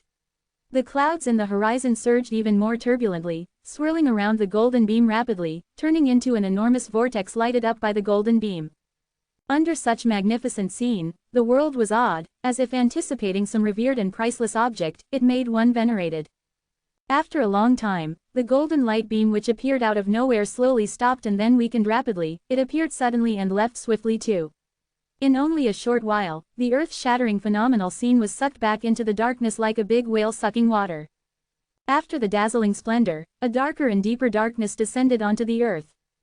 Jin Pinger and Xiao Yi Kai were all quick-witted people, immediately they realized that this was the legendary signs of the rare treasure birth. Now that they witnessed it themselves, the grandeur of the rare treasure birth signs could be described as unimaginable, it made one really wondered what kind of rare treasure was it. Compared to that, their fight was really insignificant. Almost spontaneously, Jin Pinger, Xiao Yi Kai, Yan Hong flew up at the same time and headed to where the golden light beam was, only Fa Shan was slower but he too followed closely behind. In the darkness they transformed into 4 streams of brilliant lights and flew over. Although due to the enormous scale of the golden light they were unable to determine its exact location but the birth of the rare treasure was obviously right in front of them. When they thought about that, those hard-working cultivators of the true way, how could they not be aroused? On the other side of the inner death marsh, the strong wind brought over by the golden beam caused the densely grown branches and leaves to fall neatly aside. Only Qinglong and Yuji who were standing on the branches of the treetop, swayed with the wind and were unaffected. While the magnificent heaven and earth spectacle slowly withdrew, Qinglong heaved a long sigh and said, "The creations of heaven and earth are boundless, it is really beyond what we mortals can study. I used to think that I am a learned person, now that I have unexpectedly witnessed such extraordinary sight, I realize that all of the 10,000s of creations in this world, the sky's the limit." Yuji slowly looked away, because of the black veil obscuring her face, her expression was not revealed clearly. After a while she indifferently said, "Once the golden light appear, the yellow bird will definitely emerge, these are the inscriptions engraved on the hidden dragon cauldron. Just that yellow bird is the ancient divine beast, 9 heavens divine bird, even the ancient remnant scroll, divine and evil the strange. Spiritual beast chapter, sings its praises, don't tell me we can really deal with it." Qinglong smiled and said, "Third sister, why are you worrying unnecessarily?" At East Ocean Lubo Hill, Ghost King sect leader for the first time used the inscripted, entrapped dragon watchtower, on the hidden dragon cauldron. With the hidden dragon cauldron divine power since ancient time, it subdued the rare beast, Hui Niu, in one swoop. You should know then that this hidden dragon cauldron's, 4 divinities blood formation, really has a supernatural amazing effect. Now that everything has been prepared, even Ghost King sect leader is confident enough to let us come, what are you still worrying, unless you don't trust Ghost King sect leader? Yuji remained silent for a while and distantly said, "Sect leader is a man of great talent and bold vision, I have always respected him, why would I doubt? Just that I have always feel that this type of weird and unfathomable thing like the 4 divinities blood formation, why must we?" Qinglong's face changed and suddenly interrupted, "Third sister, this type of matter, it is not something that you or I can discuss, next time in front of outsiders, you must never mention it." Yuji's veil moved slightly and she looked towards Qinglong, he was frowning tightly and his face solemn. She had no choice but to keep quiet and then nodded her head. Qinglong then was relieved and gently said, "Third sister, don't mind me nagging, actually these past few years, especially ever since Miss Biao's incident, Ghost King sect leader's character has already gradually changed. Although generally he treat us with courtesy and respect but I can see when he handle matters and make decisions, his bloodthirsty desire has gradually become stronger. We are after all subordinates and unable to predict our superior's intention, it is better to be more careful." Yuji quietly said, "Yes big brother, I know now." Qinglong looked at her and unhurriedly turned over, after remaining silent for a long while he suddenly said, "Wonder which part of the death marsh will Ghostly be now?" Yuji behind him, looked ahead. The dark night boundless and indistinct, the earth-shattering golden light beam had already disappeared, leaving only darkness, she could not help but ask, "Big brother, hasn't Ghost King sect leader always trusted Ghostly the most, why did he not inform him of our arrival this time and our purpose?" Qinglong turned and looked at Yuji and did not speak. Yuji seemed stunned, looked like she had thought of something and then slightly raised her head, looked far away, indistinctly her voice was heard, whispering, "Is that again not allowed to say?" Chapter 100 Gigantic Tree. The sky gradually lightened up. The rain ceased and the wind died down, the first ray of morning sunlight, through the sky's layers of thick clouds and the death marsh drifting mist, shone down. In the forest, everywhere was still but slowly following that sunlight, gradually started to stir. From an unknown place, the first cry of a bird was heard. Immediately, following the streams of lights that spilled down from the gaps of the forest's canopy, the whole forest seemed to rouse from the night's deep sleep. Regardless near or far, the joyous cries of the early morning were heard everywhere, greeting this new day. Right now in the forest, the mist, like a white veil, floated everywhere. When one walked into it, a faint moisture would be felt on the face. In addition, with the especially fresh air in the forest, when one inhaled in, it felt like your heart had opened up. Ghostly breathed the morning air in deeply, expressionlessly looked in front, even Xiaowei, who was lying on his shoulder, also stretched lazily. About 10 jongs away, was the direction of the previous night's golden light beam. The mist had suddenly thickened, turning hazy and indistinct. It looked surreal. Just that this mist in the inner marsh miasma boundary was different, the color was not gray and was a pure white color. Looking far ahead, the mist drifted lightly in the forest, wisps and thread-like, layer upon layer, piling up.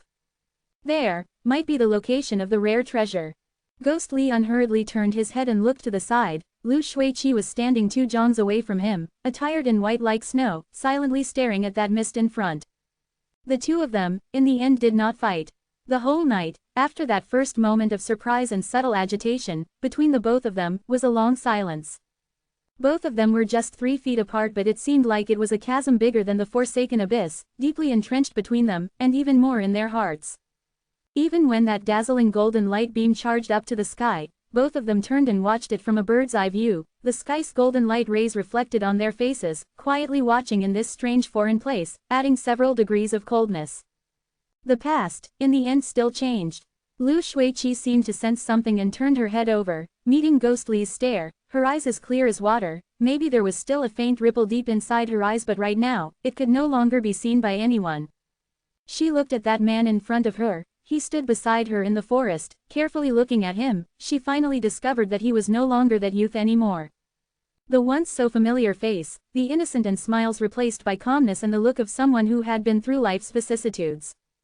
She lowered her head slightly, her clear eyes stopped at the Tianya celestial sword in her hand as if thinking of something. After a while, her voice lightly floated, suddenly said, "Come back."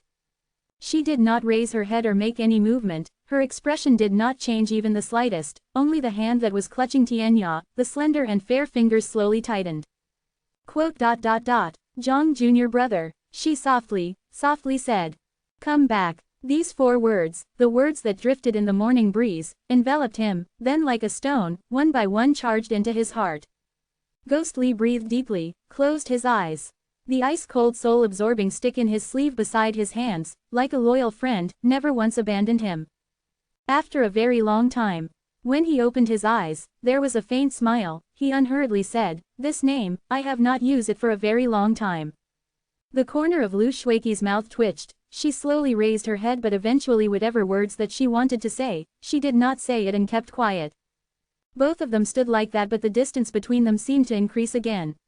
The morning sunlight shone onto that unparalleled beautiful girl's face, warmly radiating a soul-moving beauty. The faintly discernible light mist seemed to be also attracted to her, gently danced and enveloped her. That instant, her face, also seemed to be faintly blurred. Lu Shuiqi turned and strutted without saying anything and walked towards where that blanket of dense haze was, leaving that man behind her. Just that when her figure was becoming more indistinct in the haze, she suddenly heard that man's voice behind her, unhurriedly saying, "Will you kill me?" Her figure disappeared into the white haze. Nobody could see her eyes, her expression, her body again. The silent morning, after a long time, floated out her voice from the haze, "I will. So whenever you have the chance to kill me, do not hesitate to do so."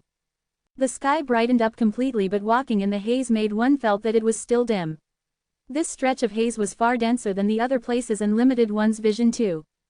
Ghostly walked along in the forest and had already noticed that other than the mist, even though he was still in the forest, but it was very much different from the outside. Other than the looming tall trees in the haze, there were only a few of the thick thorny undergrowth and bushes as seen in the forest outside, not sure if it was because of the thick haze that prevented the sunlight from reaching down.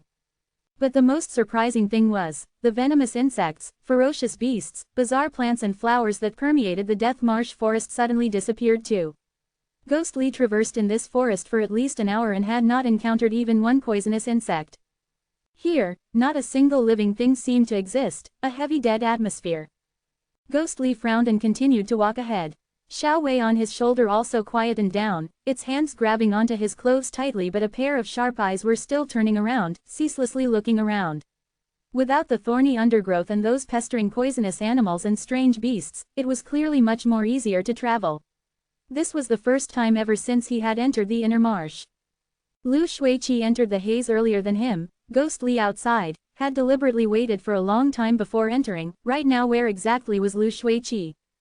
Just that, while he was walking in the forest, on one hand he was staying vigilant against any strange movements, but in his heart, subconsciously his mind kept going over that white-attired girl's figure. Come back, Ghost Lee spoke to himself, using only the voice that he could hear, softly chanted these 4 words. Qing Yun Hill, Big Bamboo Valley, Observed Silence Hall, Small Courtyard, Bamboo Forest. His lips twitched, an anguished smile emerged and said, I can no longer return, isn't it, Xiao Wei? ZZ. The monkey Xiao Wei softly called out twice, nobody knew what it meant also. Ghost Lee patted Xiao Wei. After a moment, he suddenly cheered up, with a wry smile, strutted and headed deep inside the haze. Walking for another hour, the trees in the forest were getting thicker and thicker, until the latter part, it was almost as thick as 2 persons' arms going around it. Ghost Lee observed the surroundings and was secretly alarmed. The past 10 years, after the shock from the Qing Yun Hill battle and with the magical weapons, soul-absorbing stick and sinister orb, beside him exerting their subtle influence, other than devoting his concentration to cultivation and his nature gradually evolving into a ruthless and bloodthirsty one, he had also learned other kinds of knowledge from Ghost King. And this generation of Ghost King was really a talent out of this world, not to mention his skills were extraordinary high. He also read extensively and had broad ambitions. Because of Bai Yao, Ghost King treated him like his own, affectionately taught him. Under his planned guidance, the Ghost Lee now not only trained and cultivated, but even his knowledge and experience far exceeded that naive and ignorant Qing Yun sect junior disciple. Right now he observed the enormous trees in this forest. Actually, these trees were not rare and uncommon trees. These were oak, maple and pagoda trees, etc. Even in the mountains outside the Death Marsh, there were abundant of them. But the strange part was that the trees here were extraordinarily huge. The normal ones were only about half of their sizes, and it was already quite alarming. To add to that, so many of these trees were all gathered here.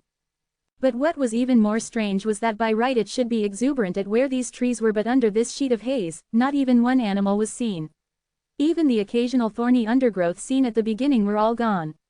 And above the ground, other than the occasional revealed roots of these huge trees, were all solid and light yellow mud. Not even grass grew here.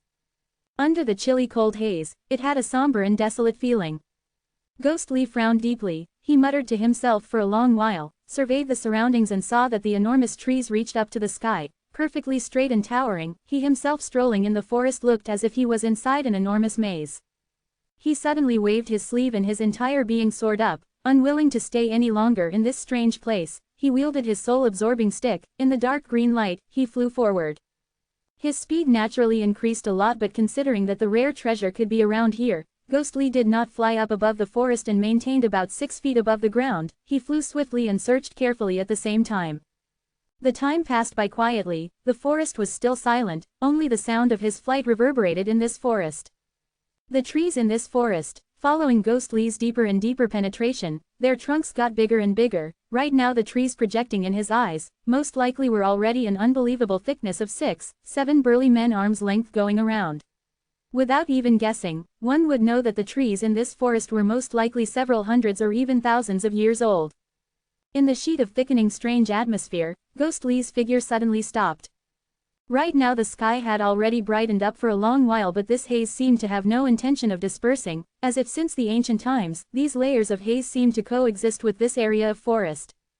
And in the deepest corner of this forest, Ghost Lee hovered in midair and looked ahead. Ahead of him, a wall suddenly towered in front. Wooden wall. The rough wood grain, solid and with faint fissures, suddenly extended out from the fog, almost as high as 3 jongs, like a strong and healthy young dragon lying across the huge forest, thrusted deeply into the earth. Ghostly coldly watched, did not move and carefully assessed this wooden wall. The corner of his eyes began to twitch. After which, he slowly moved his body forward and gently touched it. The moment his hands touched it, he felt something warm and rough. In his heart Ghostly seemed to have a thought, but he could not dare to believe it. He took back his hand and his body started to drift along this wooden wall to the front. The white haze ahead gradually dispersed and then slowly congealed behind him. The wooden wall in front of him was getting taller and thicker, gradually becoming a curved shape, and its height was slowly increasing too. Finally, about 6 jongs high, he reached the end point of this wooden wall. Ghostly stopped. He breathed deeply but still was unable to calm himself down. Under the palpitating heartbeats, what was before him, through the haze, was finally revealed in front of his eyes. This enormous wooden wall, at the end of the haze, harmoniously merged into an even bigger object. In the sky, a strand of sunlight suddenly shone from the haze and disappeared soon after, obscured by the haze. Ghostly finally confirmed the inconceivable thought in his heart just now. The enormous wooden wall was part of a tree branch. The layers of haze drifted around. Because of the shock he was slightly panting, and then he abruptly raised his head. That gaze seemed to break through the blurring sunlight, headed straight and charged up.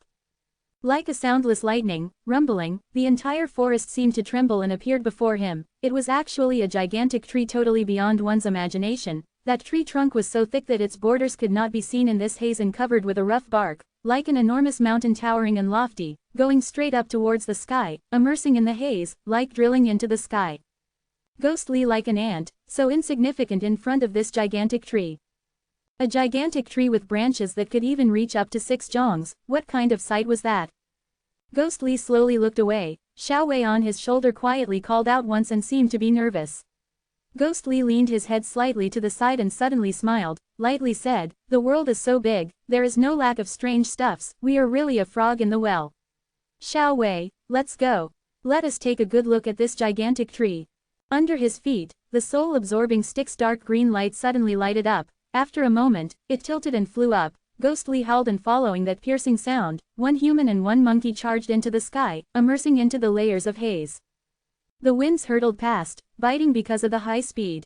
Within the haze, the situation seemed similar to when they first entered the inner marsh, within the miasma wall, but it was after all not the same. First, there was no poisonous air, and second, they could see further. Just that in this layers of haze, it congealed till an extremely high level. Ghostly followed along this inconceivable gigantic tree and flew upwards.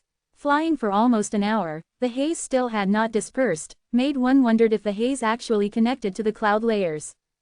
At the same time, Ghostly also noticed some changes on the gigantic tree trunk. While on the ground, which was also the lowest part of the tree, it was thick beyond imagination, and on the tree itself, other than the rough bark, there was nothing else. But after flying for so long, branches started to appear, and the most conspicuous thing that started to appear was a vine-like weird plant, twining criss-crossed around the trunk. Its leaves were huge, and at the tip, a colorful flower bloomed. There was red, yellow, orange and purple, extremely beautiful. When the wind blew over, there was also a faint fragrance. But until now, he was still unable to see just how thick was this gigantic tree trunk.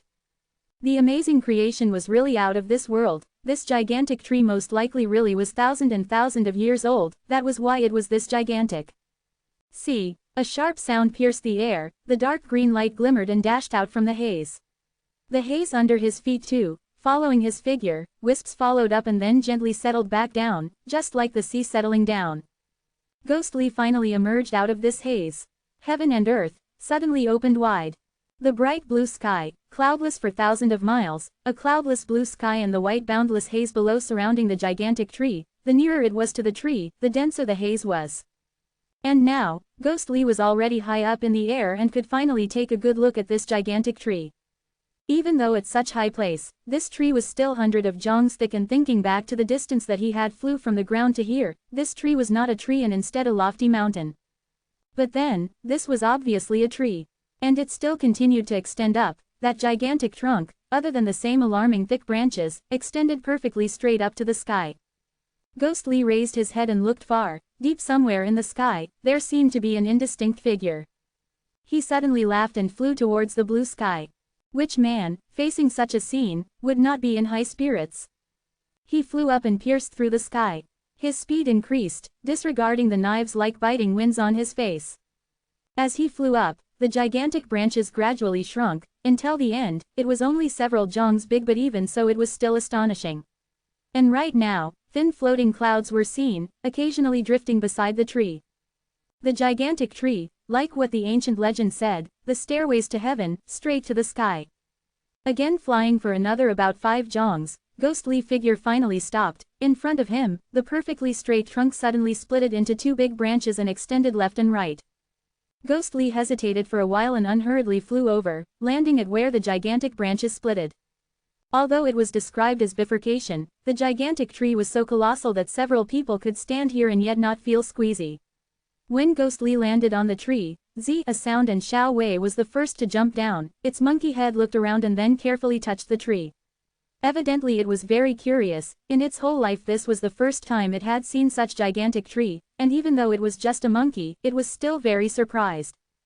Ghostly smiled and did not bother about Xiao Wei. While flying on his way here, he was really shocked.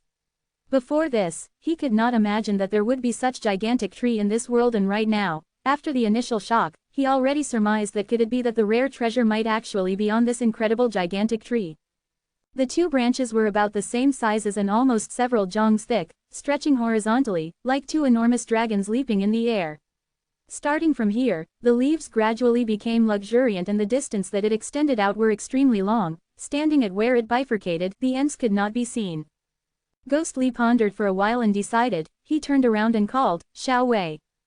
The monkey Xiao Wei was jumping around on the tree and seemed not to fear the terrifying height at all. At times it even ran to the edge and stretched its head out to look down. It was extremely brave for a monkey. Now that it heard its master shout, "Zzz," it called out twice and happily jumped back and leapt onto Ghostly's shoulder. Ghostly smiled and said, "Let's go." Xiao Hui's eyes rolled around and nodded. Seemed like the monkey was also very curious. It was grinning non-stop and looking very excited. Ghostly looked left and right for a while and hesitated for a moment, and then without any delay, he wielded his soul-absorbing stick again, in the brilliant dark green light, headed towards the left side of the tree branch. He flew for another long while again, but although the gigantic tree trunk was high up in the air, it still had numerous enormous leaves, extremely exuberant. However, it did not seem to have any fruit or flower, and instead that nameless vine which had started to climb around the tree from the bottom, its flowers were in full bloom, displaying a beautiful scene. Ghostly kept flying. As he kept going, the branch became thinner but the vines instead became thicker and the number of flowers also increased, until it was everywhere, a feast for the eyes, and a strange fragrance floated in the air. Suddenly, Ghostly's body, which had been flying, stopped abruptly in the midair. Because of the abrupt stop, it emitted a sharp noise. The trunk in front of him was totally obscured by the vines. The flowers vied with each other for glamour. From the top to bottom, like a sea of flowers, they congealed to become a wall. And in this sea of flowers, a stone door stood towering, with a height of 5 jongs and width of 3 jongs. It was embedded in the trunk. The numerous flowers covered it totally, leaving only a thick solid enormous stone in the middle, and engraved on top of it were 4 words in ancient lettering. Celestial Emperor Treasury. Barely audible, a sound similar to some ancient stately music reverberated in the blue skies, soul-moving. Ghostly's gaze moved to the stone door. Within the sea of flowers, a white figure stood in front of it. As if she had heard the movement behind her, that white-attired girl slowly turned around. The numerous beautiful flowers under the blue sky, suddenly like they were laughing heartily together, set against her unparalleled beautiful face, blooming proudly. In the sea of flowers, she was the most bright, elegant and beautiful dash of color. Ghostly in the air, a mix of emotions swelled up in his heart for a moment, stared dazedly.